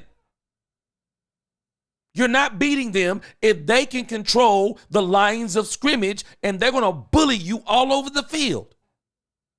So if we're calling that a shot, Philly D, Cowboys didn't have a shot. Dak Prescott's best shot, and people don't even understand it. The best shot that Dak Prescott and the team had was in 2016. That was the shot. The Dallas Cowboys were absolutely great in 2016. The combination of Dak and Zeke was insanity. Along with some of the pieces they had on the line, along with Jason Witten, along with Dez Bryant. That team was insanity, especially for what we were at that time. And if the Cowboys do not meet prime Aaron Rodgers, do y'all not realize we ran into 2016 prime Aaron Rodgers? I have to tell my sons they don't remember prime Aaron Rodgers. My sons be acting like they looking at Aaron Rodgers now talking about that's who y'all be talking about. It was good. Man, you talking about this man some 8 years removed from prime Aaron Rodgers. We used to literally call Aaron Rodgers Aaron bleeping Rodgers. You fill in the bleep. Aaron Rodgers would kill you through the air. He would kill you with his feet. Watch what I tell you when this man's career is over. When Aaron Rodgers' career is over and people go back and start looking back, they're going to really indict Mike McCarthy for only winning one Super Bowl with literally one of the most talented quarterbacks that's ever been on the field. Yeah, I'm talking about Aaron bleeping Rodgers. That dude, man, I'm telling you, that dude was off the chain in his prime. Off the chain in his prime. We ran into prime Aaron Rodgers. Dak Prescott went toe-to-toe with prime Aaron Rodgers. And it took a miracle throw, a miracle catch, and a miracle field goal to knock off Dak, Zeke, and the Cowboys. I don't know. You know what? I saw that clip with Zach, and Zach's Hall of Famer. He knows more football than me. I listen when he talks, but I don't have to agree. And I do not agree with Zach Martin. That's Dallas Cowboy talk. Bro, somebody got to tell it. We were not better than our quarterback, our receiver, maybe Michael Parsons and a couple other players were better. DeRon Bland, a couple of players were better, but the team wasn't better. And the shot that we have, Philly D, the shot that we had was not Green Bay. We gotta stop that. That's nonsense. The shot that we had was 2016. That was the shot. I would dare say the San Francisco 49er playoff games were actually a closer shot than Green Bay. I'm telling you, we had no chance in Hades against Green Bay. Green Bay caught fire at the right time, and they were hard. They were not just hard for us to beat. They were hard for other teams to beat, too. No. So, let me go to your present statement also. Philly D, you're right. Dak Prescott has another shot. Because this team is going to resemble more of the 2016 team. Because I'm telling you now, I've already shown y'all this on the depth chart. This doggone 2023 team runs circles. This 2025 team, at least on paper, we got to see what it is on the field. But I can tell you on paper, it runs circles around that 2023 team. It runs circles around that 2023 team, just with the addition of George Pickens alone. I bet you if you ask Dan Quinn, if you had just the linebacking core of the 2025 Cowboys, would you have taken that in 2023? I bet you Dan Quinn will tell you to your face, we done went to the Super Bowl with that linebacking core because we didn't have one in 2023. You're not beating nobody without a – man, it is ridiculous. It is ridiculous for people to even think And to even hold Dak, Dak's the reason why we lost that game. Do you know there's a reason why he threw those 2 interceptions that he threw in the first half that I'm sorry, your team don't even need to be in the playoffs if two turnovers in the first quarter? If that ends the game for you, man, you didn't even need to be there. You can't overcome. Even Michael Parsons said, we ought to be good enough to overcome 2 turnovers. You're doggone right you should be able to. Especially if you're a team talking about Super Bowl aspirations. Man, you should be able to get down by 2 touchdowns even and say, nah, man, it ain't over yet. If you that team, 2023 wasn't it. 2016, in my opinion, was the closest. Philly D, you're right. Because we're about to have a 3-year window. And I do believe the Cowboys are about to have a 3-year window. It's not going to be a 2-year. And you're right. Jalen Hurts had a 3. I think it was more of a 3. He had 2022, down year in 2023, got back on track with Saquon Barkley in 2024. So now we're going to have our 3-year window. And I do think we have our 3-year window. We got the quarterback. We have the receivers. We have to see what the line is. We got to see what the run game is. I think we got the pass rush. Now we have linebackers. We got to see what our secondary is going to be. But I think once we get it all going, and I think Coyote, I think you made a very good point. I think you made a very good point. And I want to make sure, see if I can find that thing. If I can't, I'm just going to say what you said. But Coyote kind of alluded to the fact, and I'm in agreement because I've already said this to a degree. The Cowboys are going to give us flashes. And that don't mean we're not going to win 11, 12 games. We may very well win 12 games. But even what we're watching this year, I don't care if we win 13 games.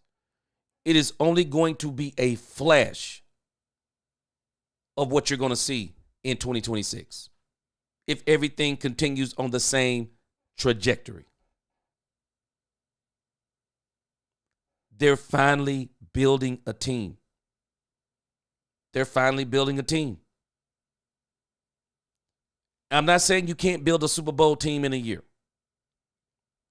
Because I do think, while I don't think you can build a Super Bowl team in a year, but what I don't think you can.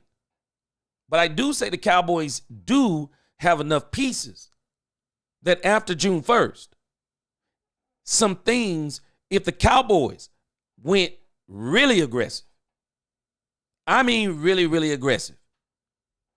DJ Reader, we've already talked about that. We'll see what the Cowboys are with Zaire Alexander, maybe a Stephon Gilmore, maybe a Jalen Ramsey. Even though if Jalen Ramsey comes in here, I don't think Jalen Ramsey going to play cornerback. I think he plays safety. And I think we really solidified that secondary room.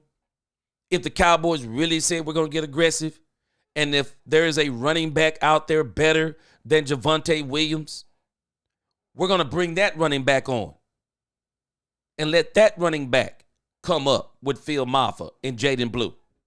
If the Cowboys get those types of aggressive, which I think they may even, I think they're going to make a swing at it. I think the Cowboys are going to make a swing at being that aggressive. I don't know if it's all going to work out because I don't know if all the deals are going to work out. But you're right. We're about to have a 3-year window. We're about to have a 3-year window. Randy Will, appreciate the comment. He said, you'd like the show, you the man. Appreciate you. I'm telling us. Yeah, we're about to have our 3-year window, Philly D. And I hope you be here. I hope you be here to be a part of it. I'm welcoming all the Philadelphia Eagle fans. I hope all of them come be a part of it. Because I'm telling you,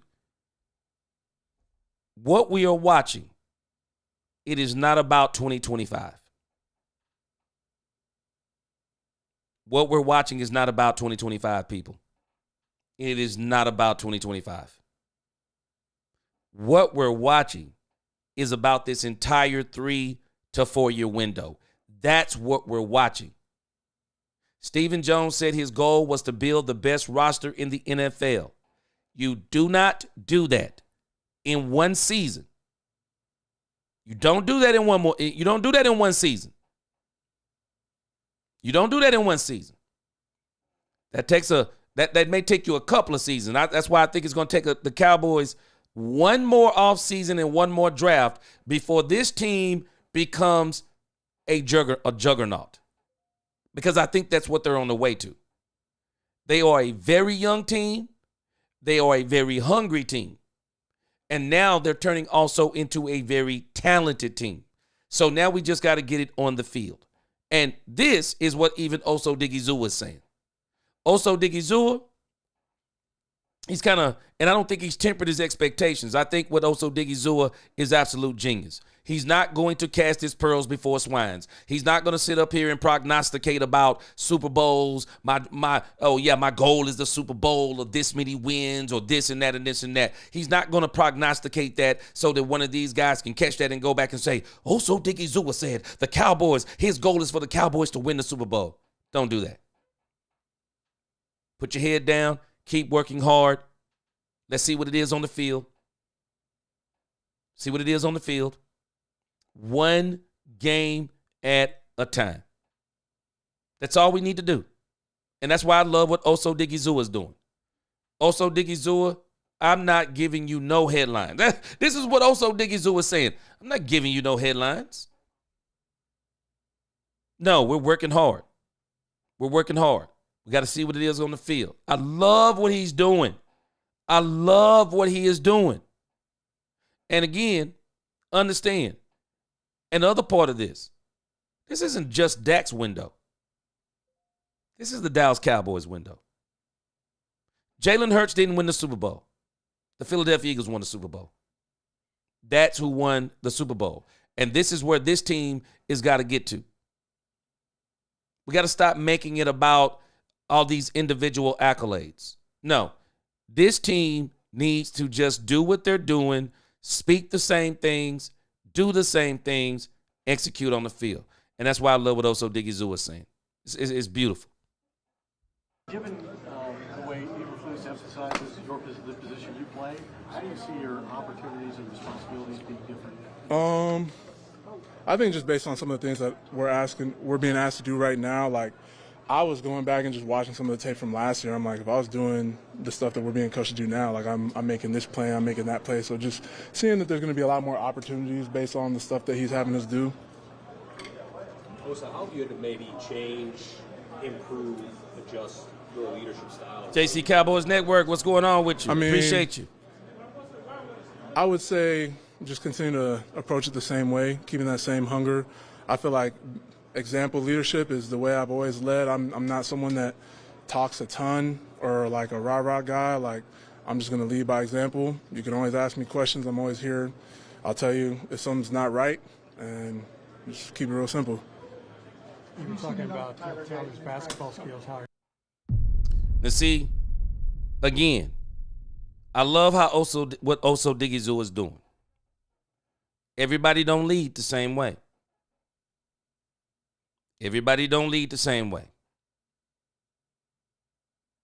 Oso Digizua leads by example. Hard work. He's not a rah-rah guy. And that's why Oso Digizua, just pay attention to what he's doing.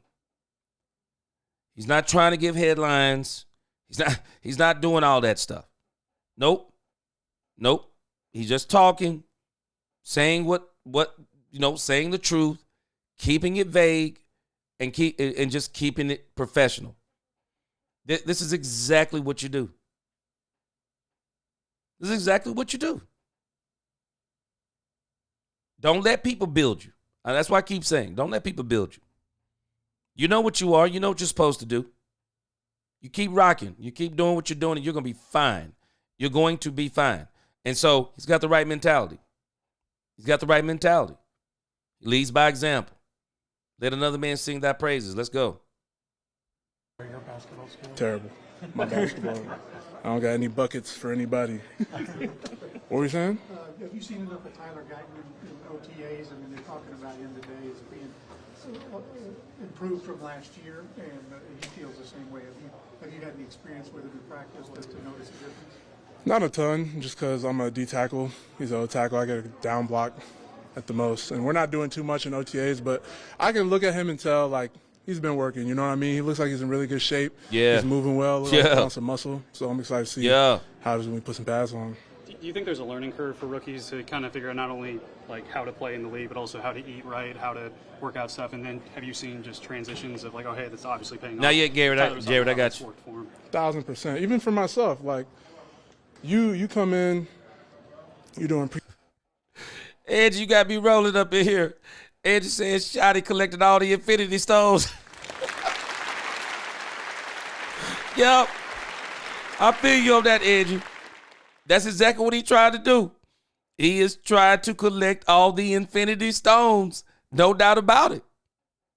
That's what you do to win. I mean, it's a good analogy. You got to get those Infinity Stones. It's getting the players, the culture, the players. Real quick, Jared had brought up Kyle Pitts, which I don't think is going to happen, but it's strange to me. Boy, Kyle Pitts always comes up in these Dallas Cowboy discussions in the offseason. It always seems like somebody's saying, oh, the Cowboys, will they trade for Kyle Pitts? I'm going to tell you why I don't think they're going to trade for Kyle Pitts. Jake Ferguson. That's why they're not going to trade for Kyle Pitts. They're not going to trade for him because I think they want to give Kyle Pitts. I think they want to give Jake Ferguson another opportunity. And it's a contract year for Jake Ferguson. They really want to see if Jake Ferguson can take his game to the next level. And y'all already know what happens in these doggone contract seasons. Man, the contract seasons, man, sometimes these players take it to a whole nother level. So I believe they're going to wait. They're going to wait. They're going to let Ferguson get his due in. And man, maybe next year. We'll see what happens. Maybe, Philly D. Appreciate you in the chat today. What's going on? He said, tired getting timed out talking about sports. Y'all mods hurting your channel. We got it. Let's keep it rolling. We can handle it. Let's go. Pre-draft stuff, your rookie year, then you're right into OTAs, right into training camp season. And then, like, you have to put together your offseason by yourself pretty much the next year. I see you, with Ed. No structure, whereas, like, you're used to being in college, waking up at this time, being here, you're like, you know what I mean? Like, the structure is already kind of in place. So when you get to the league, that's what they say when you got to be a pro, is you have to be professional and disciplined to structure your own days and structure your own planning and, like, your training and stuff like that. Did you ever make a change in your diet that, like, you saw instant impact? I wouldn't say instant, but, like, definitely changed my diet up. I feel like I learned a lot during my pre-draft, so I just kind of carried all the stuff that I did, like, pre-draft into my NFL off seasons. What do you see in year 3 Mozzie Smith versus when he came in as a rookie as far as growth progression? I know, what up? I just like the way he's moving. You know what I mean? Like, I like what I'm seeing. It's hard to explain, but he's definitely moving faster. He looks like he's quick. He's getting off the ball. He's running. So, and we can't do too much right now. Like, we're being very smart, as when we're in team periods, we're not really being too physical because you're not supposed to be. So, can't really talk too much on that, but I can tell that he's been working for sure. What's the biggest challenge for an interior D tackle going through the third? Yeah, he talking about Mozzie's. He said his Mozzie is looking good. Dak Delusional in the crib. I see you in here, man. He said Dak Delusional. He said that Mozzie is looking better. Let's see what's up. We'll see once we get them pads on. But, yeah, we're really hoping Mozzie really take that big step. Defensive system in 3 years. What would you say kind of the biggest things you need to change? I would say, like, going through the coaching staff change last year taught me a lot.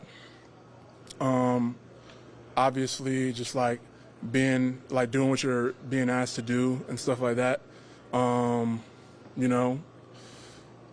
Just making sure you continue to do what you do best through, like, any style or scheme. Like, obviously, like, knowing, like, what you got to do, but also not sacrificing, like, the things that got you to the league and like playing to your strengths and stuff like that. Given the UCLA connection, have you gravitated toward Toya, or is he? Do you take a special interest in helping him early in his career? I wouldn't say like a special interest. That's definitely like my UCLA guy, but I treat them all the same. Cool. Thank you, Osa. Thanks. Appreciate it, Osa. Who's coming in the? I tell you right now, if you want to, if you're wanting a headline from Oso Digizua, I can tell you this: you are not getting it. You are not getting a headline from Oso Digizua. Oso Digizua, he understands the assignment, man. Oso Digizua knows, man. We are the Dallas Cowboys. I already know y'all in here looking for something. I ain't giving it to you. Yeah, I appreciate that about Oso Digizua. Again, Final Hall, I appreciate you. I love your content. Keep up the great work. Yes, sir. I appreciate you. Yeah, again, Oso Digizua, he is not going to give you no headlines. That's for sure. All right, let's move on to our next topic, and that is the new look line, or the new line look. So I want to go back for a second, and I didn't catch on to this yesterday, but I want to take you back to Brian Schottenheimer's interview. I want to take you back to Brian Schottenheimer's interview. And Brian Schottenheimer said something about the offensive line and how they're lining up. And I think I caught it, but I didn't really catch it in depth the way I need to. But now I want us all to hear it. And I want you to hear something that he's saying, that there's an article on A to Z Sports that now I'm kind of like, okay. Because we've actually already talked about what they're going to mention, but we're going to read the article too. Let's check it out. Balls thrown, watching the defensive linemen transition and go running, watching the skilled players cover down, watching the offensive line. Like that transition is different, and it's unique, and we're proud of it. I told the players today that's the standard, and the standard is the standard, and we're going to uphold that standard, and they've really been working their asses off. All right, now check this out. Tommy Arch, DallasCowboys.com. We saw Tyler Booker taking some first-team reps. How have you seen him kind of early on mesh with the guys in that group? He's doing great. Again, we're creating competition. He's not taking all the ones. We're rolling different guys in there. Rob Jones, we're moving Brock around a lot, moving BB around some. But he's picked it up really, really well. The intensity that you guys saw in the introductory press conference, and that is what we see. But the best time to watch Tyler Booker is probably an individual, because if whoever he's working with holding the bags and the pads aren't doing it the right way, they get a little bit of an earful. It's kind of fun to watch. So he understands that there's a mindset and a makeup that make great offensive linemen. I think along with some of the other leaders up front, I'd be remiss if I didn't mention Tyler Guyton. He's having a terrific offseason. He's working his ass off. He looks great. But Tyler Booker fits in great with what we're trying to build. Saudi's The Athletic. Ryan, we've heard the word intentionality from you. Okay, so I want us to kind of hone in a little bit. So let's think about this. He said that they've been working out in different positions. Cooper Beebe working also in different positions, lining them up. And I don't know if I found the exact place I was looking for, but if it's not, I'm telling you what they're kind of talking about, or what he talked about in this interview. Well, I want you to also think about that Guyton said something that I thought was strange. Guyton says that wherever they line him up, that he was fine with it. And so I want you to look at this article real quick. And I'm going to come back to some comments here in a moment. I want to make sure I read some of those comments. Something that they're doing over in OTAs. And he's talking about Brian Schottenheimer and this whole thing that he mentioned. So check this out. Dallas Cowboys are exploring a high-risk, high-reward gamble on offense a couple of weeks into OTAs, right? Written by Mauricio Rodriguez. And so what they're referring to is what Shotty said about working these people in different positions. And so let me see if I can get to the good part here. Okay, so here it is. It says, it seems the Cowboys coaching staff is open to shaking things up, and they're even exploring a high-risk, high-reward change on the offensive line. Let me make sure you can see what I'm reading here.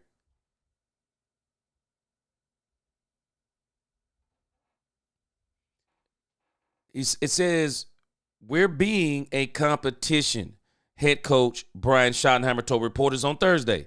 Booker is not taking all of the reps with the ones. We're rolling different guys in there. Rob Jones. We're making Brock Hoffman. We're moving Brock Hoffman around a lot. And I'm telling you, Brock Hoffman actually needs to be a part of whatever the Cowboys is doing. This dude is an absolute monster. And we're moving BB around some. I heard this the other day, and I didn't quite catch it the way I'm catching it after I read this article. So now I'm like, okay, so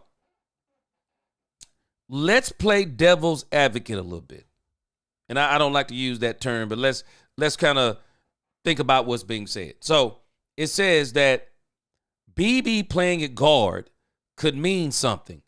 New offensive line coach Connor Riley coached BB at Kansas State, where the latter played guard and tackle but never center. So let's think about this. It says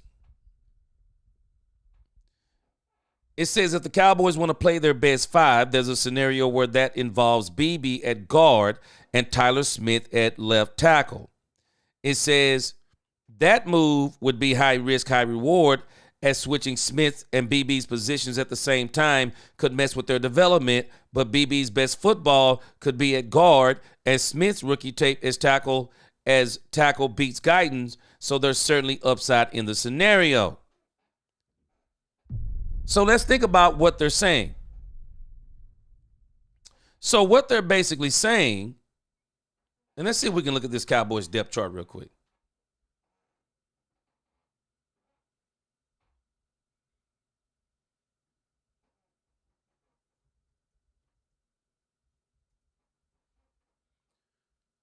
All right, so let's look at this Cowboys depth chart.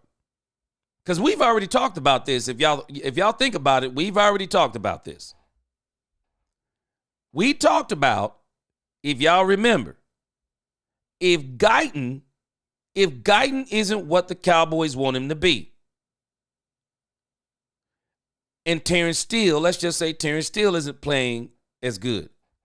So that means the Cowboys would take Guyton from the left tackle position. They would move Guyton to the right tackle position.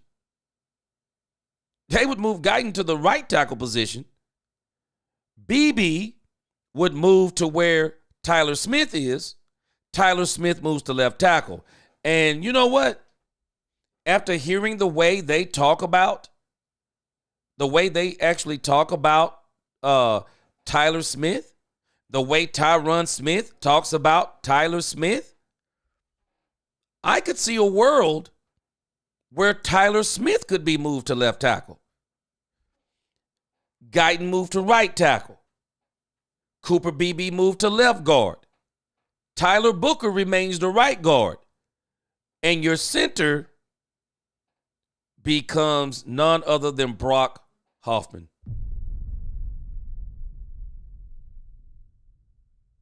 Because Brock Hoffman can play, if I'm not mistaken, Brock Hoffman can play center, left guard, and right guard. Brock Hoffman is an absolute beast. And I'm telling you, Brock Hoffman to me was the best contract the Cowboys signed. Man, they got Brock Hoffman on a Cracker Jack, on a box of Cracker Jacks with a prize inside. I mean, Brock Hoffman is way better, man, than what the Cowboys, and it's just because of how things work out. Brock Hoffman is nasty, man. Brock Hoffman is nasty. I could see a situation. I could literally see a situation You don't cut Tyler. I mean, you don't give up on Tyler Guyton. You just say, Guyton, maybe he's better suited to play right tackle. Maybe you trade Terrence Steele. Maybe you trade him. But you move you move Guyton over to right tackle, which some are saying is his rightful position. You move Tyler Smith to left tackle, you're going to have a monster over there. Cooper Beebe, he going to be good either way, even though I would say don't move him. He did great at center. But if left guard is really his strong point, well, if you let Tyler Smith and Beebe over there left guard, and then you bring Hoffman in who can do it all, I'm sorry, that line may be better than the line that I'm showing you on the screen. Boy, that might be crazy. That might actually be crazy. Y'all tell me what you think. That might actually be crazy. Yep, high risk, high reward. I mean, moving BB out of, where he's already did great at center. Moving Tyler Smith from guard to tackle. High risk. Very high risk. But the reward. Man. Boy, I'm just saying. That right there could be something. All right, let me go back. I want to make sure. I appreciate my man Johnny Blue in the crib. Johnny Blue, he said, hey, my friend, you're the best. I appreciate you. You're the best, too. He said, I love listening to you. He said, there's no bragging in you about your channel is growing and how everybody loves you, but this cutting out thing is killing me. All right, now, where am I cutting out as far as the sound, or you saying as far as the lag on the internet? I am over here in Dallas. Something's been going on with the internet lately, but let me know. All right.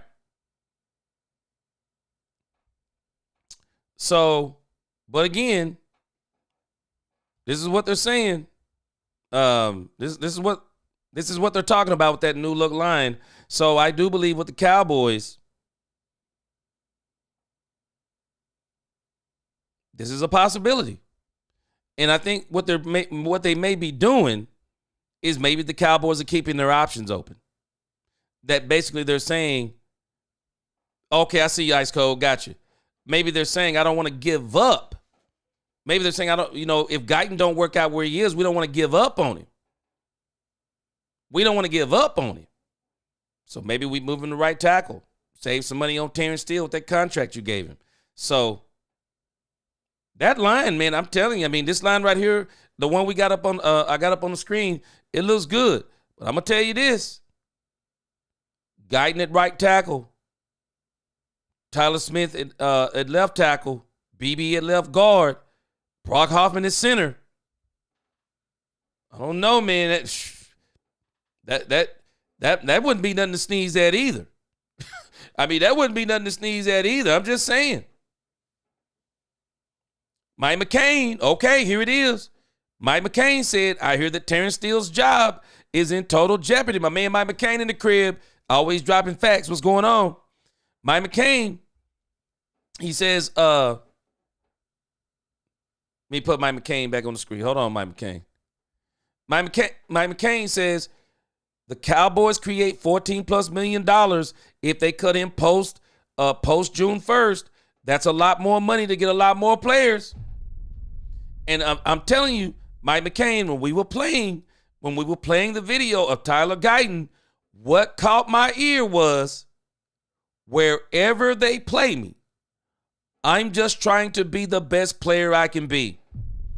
That sounds to me like somebody saying, I'm open to being moved around. I'm not going to pout if they move me to right, if they move me to right tackle. I'm not going to pout about it. I'm just going to be the best player I can be.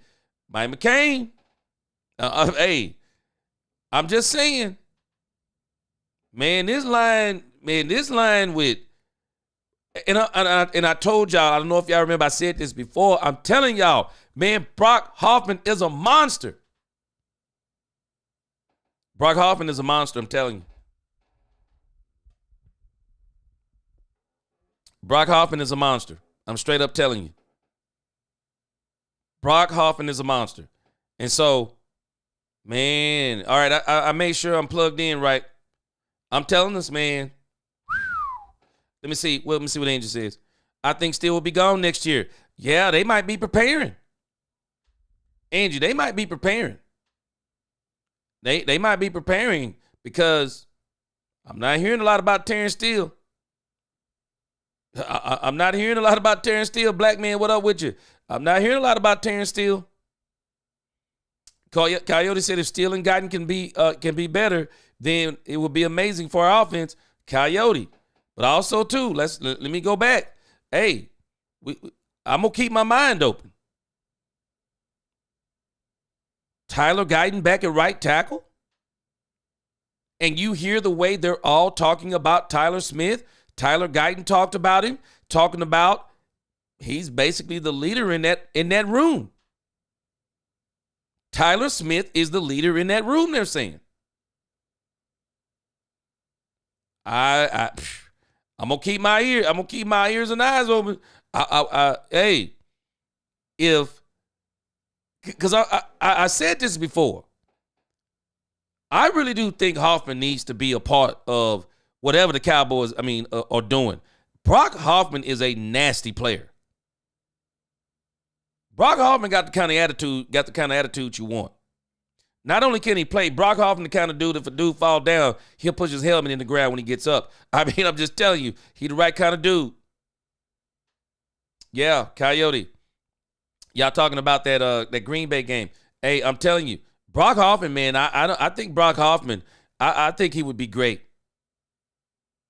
Q-Ball said the report I heard on Hoffman is the more snaps he plays, his flaws show up. Okay.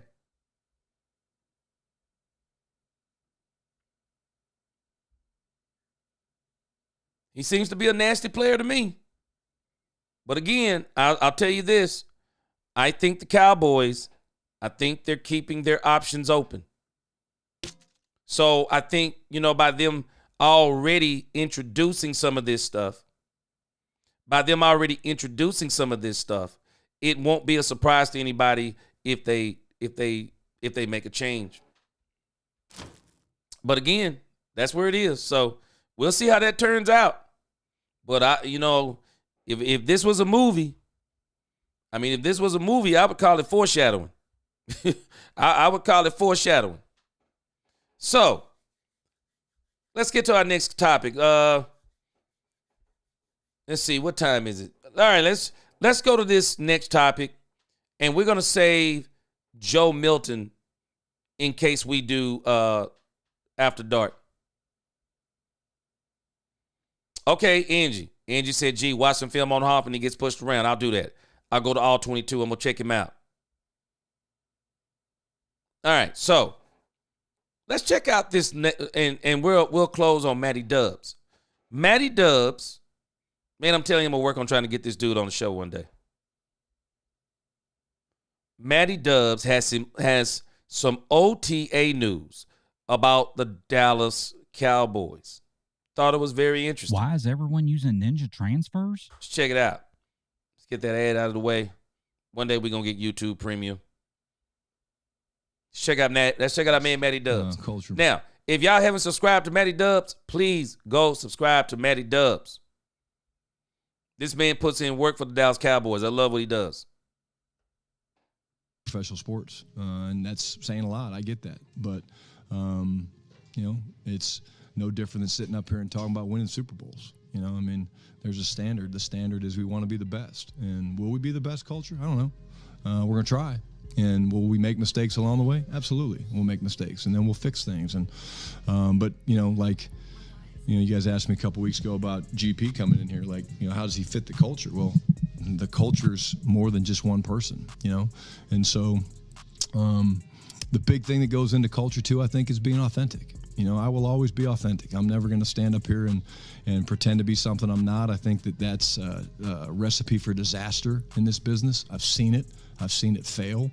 I think I shared with you, my dad said, hey, if you ever get a shot to be a head coach, one thing you should never do is change. Be yourself. And So the culture that we're building here is something that I truly believe in, and that most of these players that we have, they believe in it, or if they don't believe in it yet, hopefully them seeing my conviction makes them buy in. Ladies and gentlemen, another day of the Dallas Cowboys OTA practice is officially in the books. And right here, we see some more Dak Prescott, the CeeDee Lamb. But overall, we're going to break down everything you need to know from the news, the notes, some photos from practice, some observations, who's looking good, maybe who's not looking good. We got you guys covered. I will say before we dive into the video that media members aren't allowed to have highlights from practice. They're allowed to take photos, I believe, until mandatory.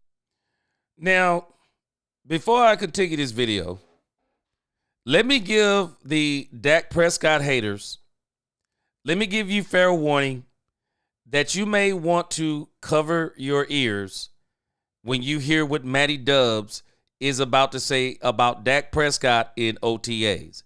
If you are a Dak Prescott hater, I am going to tell you right now, you might want to either close your ears or like go fix you or something to drink or go to the bathroom right now because you're not going to like what you're about to hear. Now, Matty Dubs does all the teams. You might not like what you're about to hear. Mini camp or even training camp as well. So highlights will be coming at some point in time, but right now, sadly, we don't have those. But we're going to break down everything you need to know. Again, who's standing out, who looks good. We're going to break it down. Before we dive in, make sure you guys go follow all of the Cowboy media members on X or Twitter. They're going to keep you guys updated throughout it all. And with that being said, let's dive in. Now, first thing first, we can look at Nick Harris here. He does a lot of covering of the Dallas Cowboys. Make sure you guys go follow him. But he had two really good things to say about the running back room today. And we can kind of really quickly go through everything we saw from the running backs. And it says right here, Miles Sanders had 2 receptions, a screen and a swing pass, and a nice run or a nice gain on an inside run that he bounced to the edge. He's got that one cut ability. Really like that from Miles Sanders. Now, Javonte Williams is a guy that the Cowboys are really, really high on. Hasn't been the most productive player in the world throughout his career, but this is someone that they think could be a, maybe not necessarily a workhorse, but someone that can take a lot of the carries throughout the season. Now, he had 2 receptions and had a good gain on an inside run. Also got loose on a wheel route down the sideline for a big chunk of yards as well. So the running back room looks good, but I know you guys want to hear a little bit more about Jaden Blue, and that's who or what we can discuss kind of next here. Now, Jaden Blue was specifically taking a lot of reps in kickoff return. He was getting a lot of that burn today. And obviously as a rookie, especially a rookie running back not drafted within the first couple of rounds, you're someone that's going to have to make your impact on special teams early until they allow you to get that shot on offense. So Jaden Blue's doing everything right. He's not looking bad at all. He's looking pretty damn good. But this running back room, a lot of people were concerned with. I wouldn't be at all, man. They got some guys here. Now, another big, important piece of practice. A couple of linebackers are really starting to stand out. Not only Jack Sanborn, but one of the biggest players so far of the offseason has been Kenneth Murray. I mean, we all know the talent is through the roof. A lot of untapped potential, and it looks like it is really coming into its own here in Dallas. If you see what Joseph Hoyt says, another OTA in the book, some defensive notes. Your starting linebackers again with the first team were 2 offseason acquisitions, Jack Sanborn and Kenneth Murray. Deron Bland continued to do a lot of work in the slot, including an individual drill. They do expect Deron Bland to be kind of an inside nickel type of DB for this team going into next season, and I don't really mind that at all, especially if you have Trayvon Diggs getting back healthy, and then you have, guys like... I could see Deron Bland outside on 1st and 2nd down, inside on 3rd down. Inside on 3rd down or maybe long passing downs. Lisa said, gee, I kind of like what you just said about moving the offensive line around. They get rid of Steele. Angie, I'm telling you, sounds like foreshadowing to me. Sounds like foreshadowing to me. When Guyton says he'll play wherever, sounds like foreshadowing to me. But I digress, but that's what it sounds like to me. Let's check it out. Yeah, I see what you're saying, Quack Quack. Man, I'm going to tell you, boy, Dak has had a body transformation too. Man, Dude, quad's crazy. Edgy said Dak loading and buffering. I see. I see you. I just check him. Like Kalen Carson and or Siobhan Revel on the outside. Kyer Elam, let me just mention him right now. He's been insane. Kyer Elam is right next to Kenneth Murray in terms of he has been looking really good so far in camp, and they are pleased with the kind of growth that he has already shown. Now, before we get any further into this, now I told you, the Cowboys are banking big on Kyer Elam. Cowboys want Kyer Elam to solve their problem. They want him to be a part of the solution. I promise you, they want this man to be a part of the solution. This video, maybe talk a little bit about George Pickens. I do need you guys to do one favor for me. Hit that like button if you haven't already done so, but most importantly, make sure you guys are subscribed to the channel. Mama gonna be nasty, CW. It doesn't cost anything to subscribe, and we will be covering the Dallas Cowboys throughout the entirety of this year's offseason. Now, you may be asking, what does that include? Okay, well, first of all, OTAs. All of this week, all of next week, we got you guys covered. From there, we're going to head into mandatory minicamp. And then after that, they get about a month off, and then we get into training camp. If you want me to cover every single practice, let me know in the comments. Hit the like button, subscribe to the channel. Again, it's free, doesn't cost anything. Make sure you guys turn on some post notifications. That way you're notified when I do post these videos. Now, with that being said, let's talk a little bit more about this offense, man. Now, George Pickens has been really good, but Dak Prescott continues to flash that mobility that he once had. Now, it doesn't look like he's fresh off a hamstring injury at all. It looks like looks really good. Looks like that injury never bothered him. He was 14 of 18 passing with 2 drops from Luke Schoonmaker and CeeDee Lamb from today's practice. Dak Prescott haters, you better close your ears. Matty Dub said Dak Prescott looked fantastic in OTAs.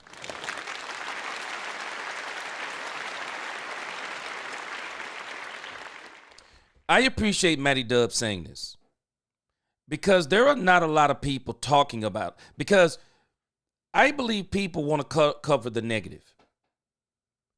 Our own media, and I appreciate our own media, but I'm telling you, sometimes our own media, they can be a part of the problem sometimes. They're reporting on everybody but Dak Prescott. Has anybody noticed that they're not really telling us how Dak looks in OTAs? The only thing they've really been telling us about Dak in OTAs is they've all been saying, we're amazed. He's actually on the field. And he's kind of moving around like he never had the injury. Well, can we go a little bit further? He's not only moving around like he never had the injury, but the mobility. A lot of people are saying, well, Dak won't be mobile again. They're talking about the mobility even of Dak Prescott, the way Dak is moving around.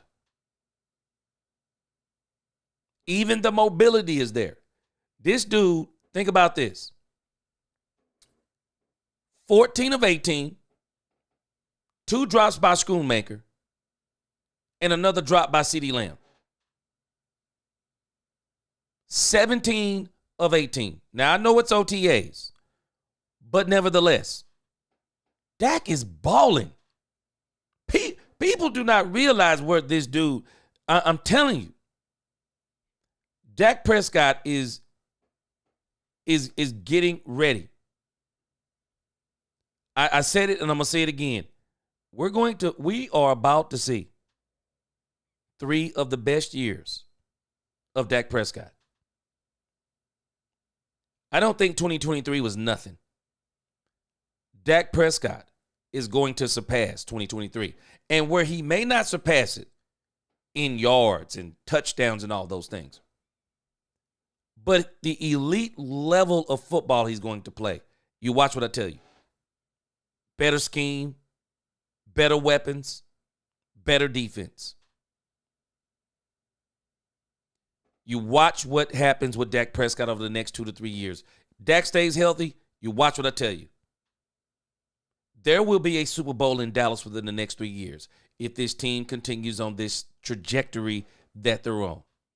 Dak Prescott haters, we finally getting somebody to tell us Dak's been looking incredible in OTAs. Let's go. One Kyrie Elam PBU and one miss on a tough throw down the left sideline. But Dak Prescott and these wide receivers are building a great rapport. All right, now here's Sam Williams. He was a part of the rehab group today. We also saw a little bit more from Donovan Ezeuruku. Sam better have a big season. This is a guy that the Cowboys really do like. He worked in some 7-on-7s in today's practice, and obviously we all know in 7-on-7s there's no defensive line, there's no offensive line, so he worked as someone that was dropping into the flat, right? Now this is really a hard flat. You got a soft flat, you got a cloud flat. He was a guy that was showing that versatility where, yeah, he might be able to hold his own in zone coverage. So Sam Williams coming back, Donovan looking good, defensive line. Are you looking to protect your family from power? See Quack said, I bet you the talking heads are watching our boys in 3D. Boy, you better believe it. Really good this year.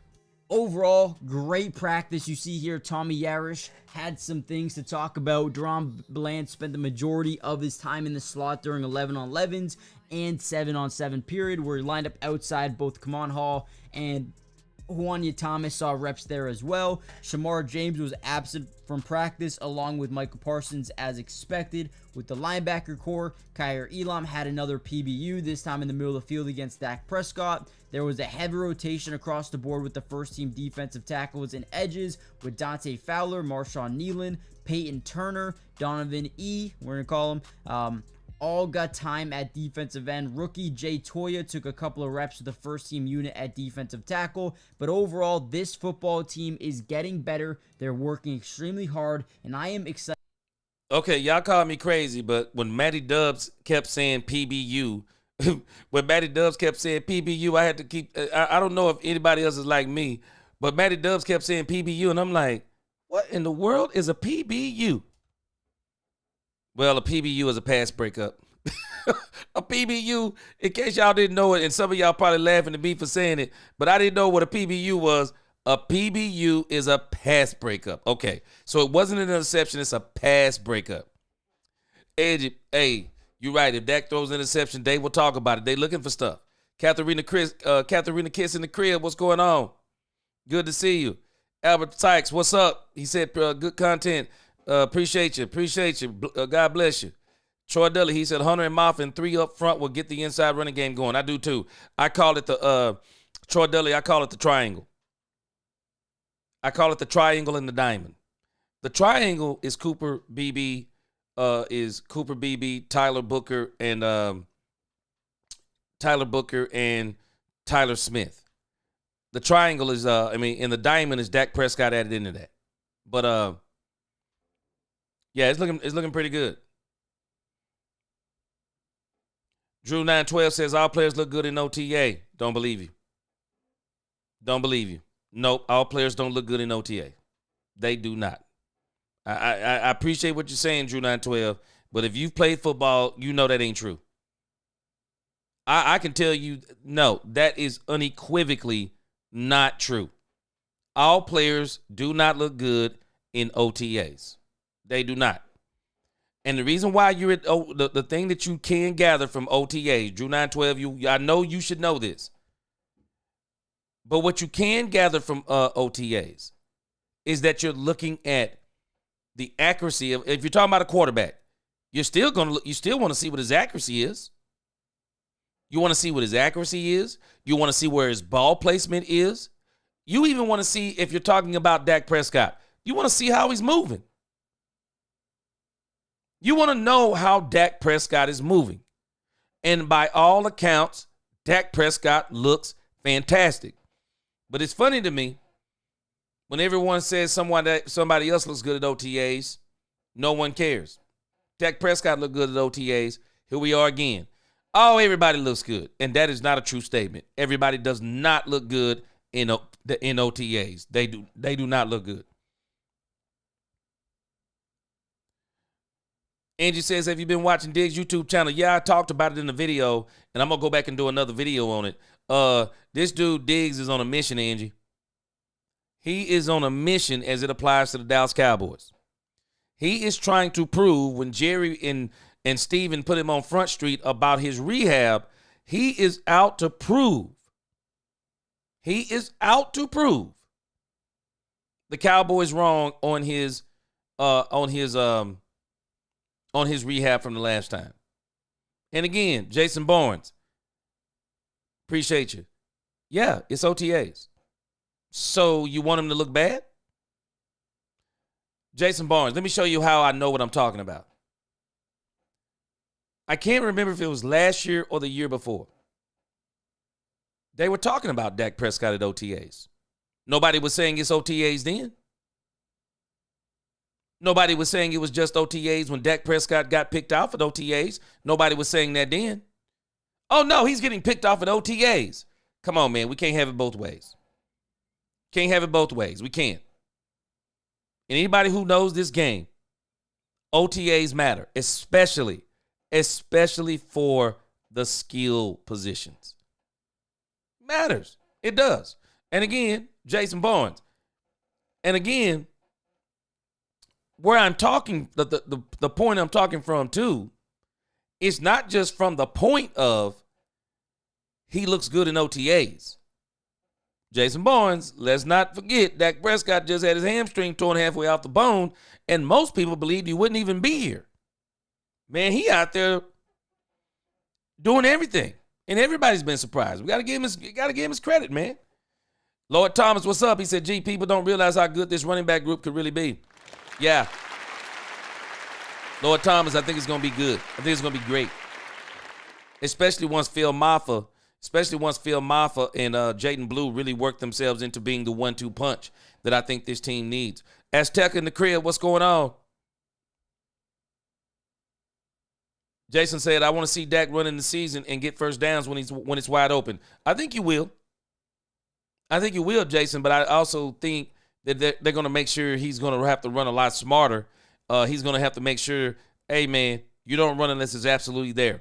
And you don't run unless you know you can get down. But again, I think it's going to be good. Lord Nova, he said, fire show, G, you're the man. Appreciate you. Appreciate you. Jason Barnes again. Appreciate your comments, my brother. Gregory Carpenter said, Dak got so many chips, he looks like the bag of flaming hot Dorito Cool Ranch. Man, this dude, Dak, he gonna be different this year, I believe. I believe that man, Dak, gonna be different.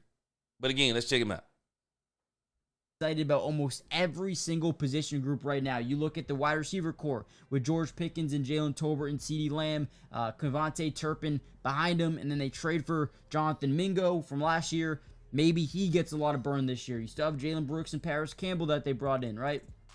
From there, offensive line, they add Rob Jones, Tyler Booker, Tyler Guyton, Tyler Smith, right? You got Cooper, you got Terrence Steele, Johnny Cornelius, Brock Hoffman. They got a lot of guys in the offensive line room that have a lot of potential. Jake Ferguson's fine. Luke Schoonmaker, Rivaldo Fairweather.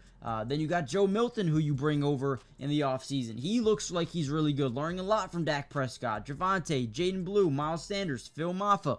Running backs look good. Then defensively, you add not only Dante Fowler, but Jay Toya, Donovan E. You add Solomon Thomas and Tommy King Bisate, Peyton Turner. Right? The defensive line looks so much more improved than what it was last year. Maybe they can stop the run this year. And then hopefully DeMarion and,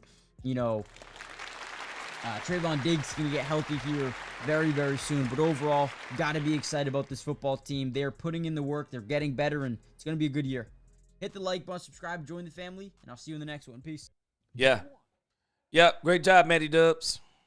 Great job. Yeah, the Cowboys right now, they are definitely giving us something to be excited about.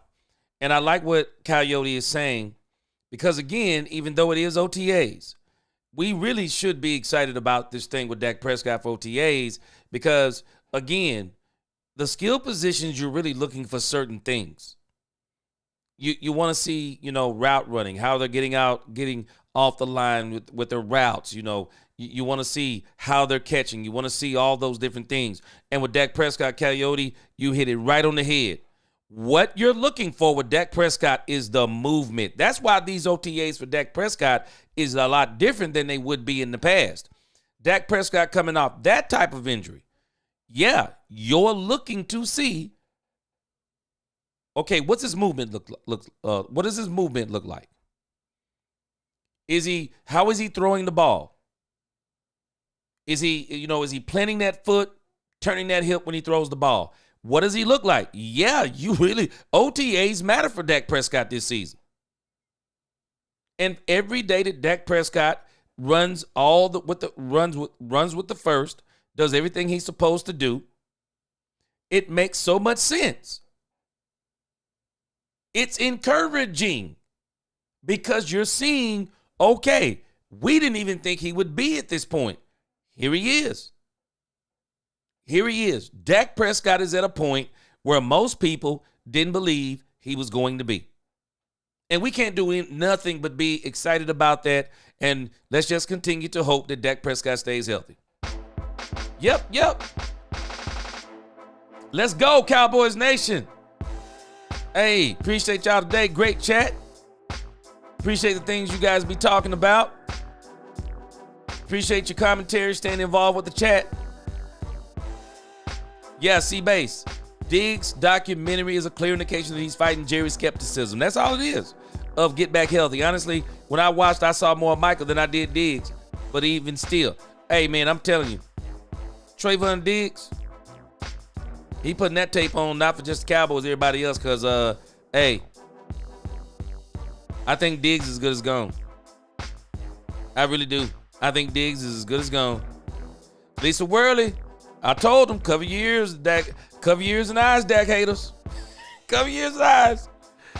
Cover your ears and eyes. My man, Skeptical Fan up in here. What's going on? Good to see you. Skeptical Fan said, gifted Let's Talk Cowboys, 5 Let's Talk Cowboys memberships.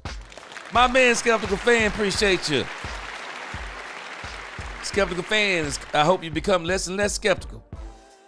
Cowboys looking pretty good, Skeptical. USMC, he says, what if they was able to sub Austin Richardson Hoffman in on certain packages? Yeah, that part too. Hey, that part too. But I hope Hoffman is a part of whatever they're doing. Austin Richards, and not to use no pun, he's awesome too. Angie says, I notice how the same people who scream Dak fanboys have excuses for Dak, but they will bring up all kinds of excuses to say he sucks. Facts.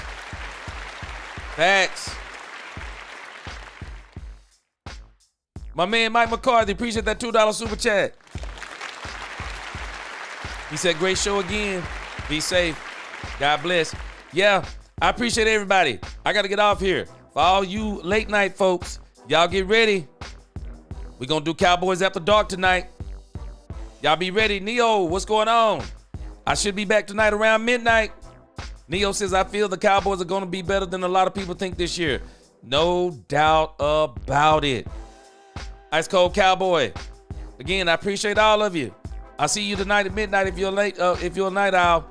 Until the next time, let's talk Cowboys. My man, Hallelujah, I got to give you the last one. He said, great show, G. Another one. Oh, I got you. Yes, sir.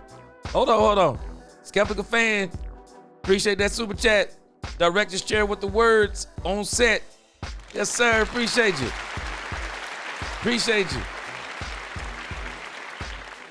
Dak Owens Philly, he said that was an awesome short show. I done already told you about my short meme. I appreciate you, Troy Dudley. Again, appreciate everybody. But again, I'll see y'all at midnight if you're up. And if you're not, I'll see you on the replay tomorrow. Yeah. Angie said I gotta set my timer, G, so I won't be asleep. Oh yeah, we clown on the after hours, Angie. So, yay, I'd love for you to be there. Again, I see you midnight. Let's talk Cowboys and we talk facts. Peace.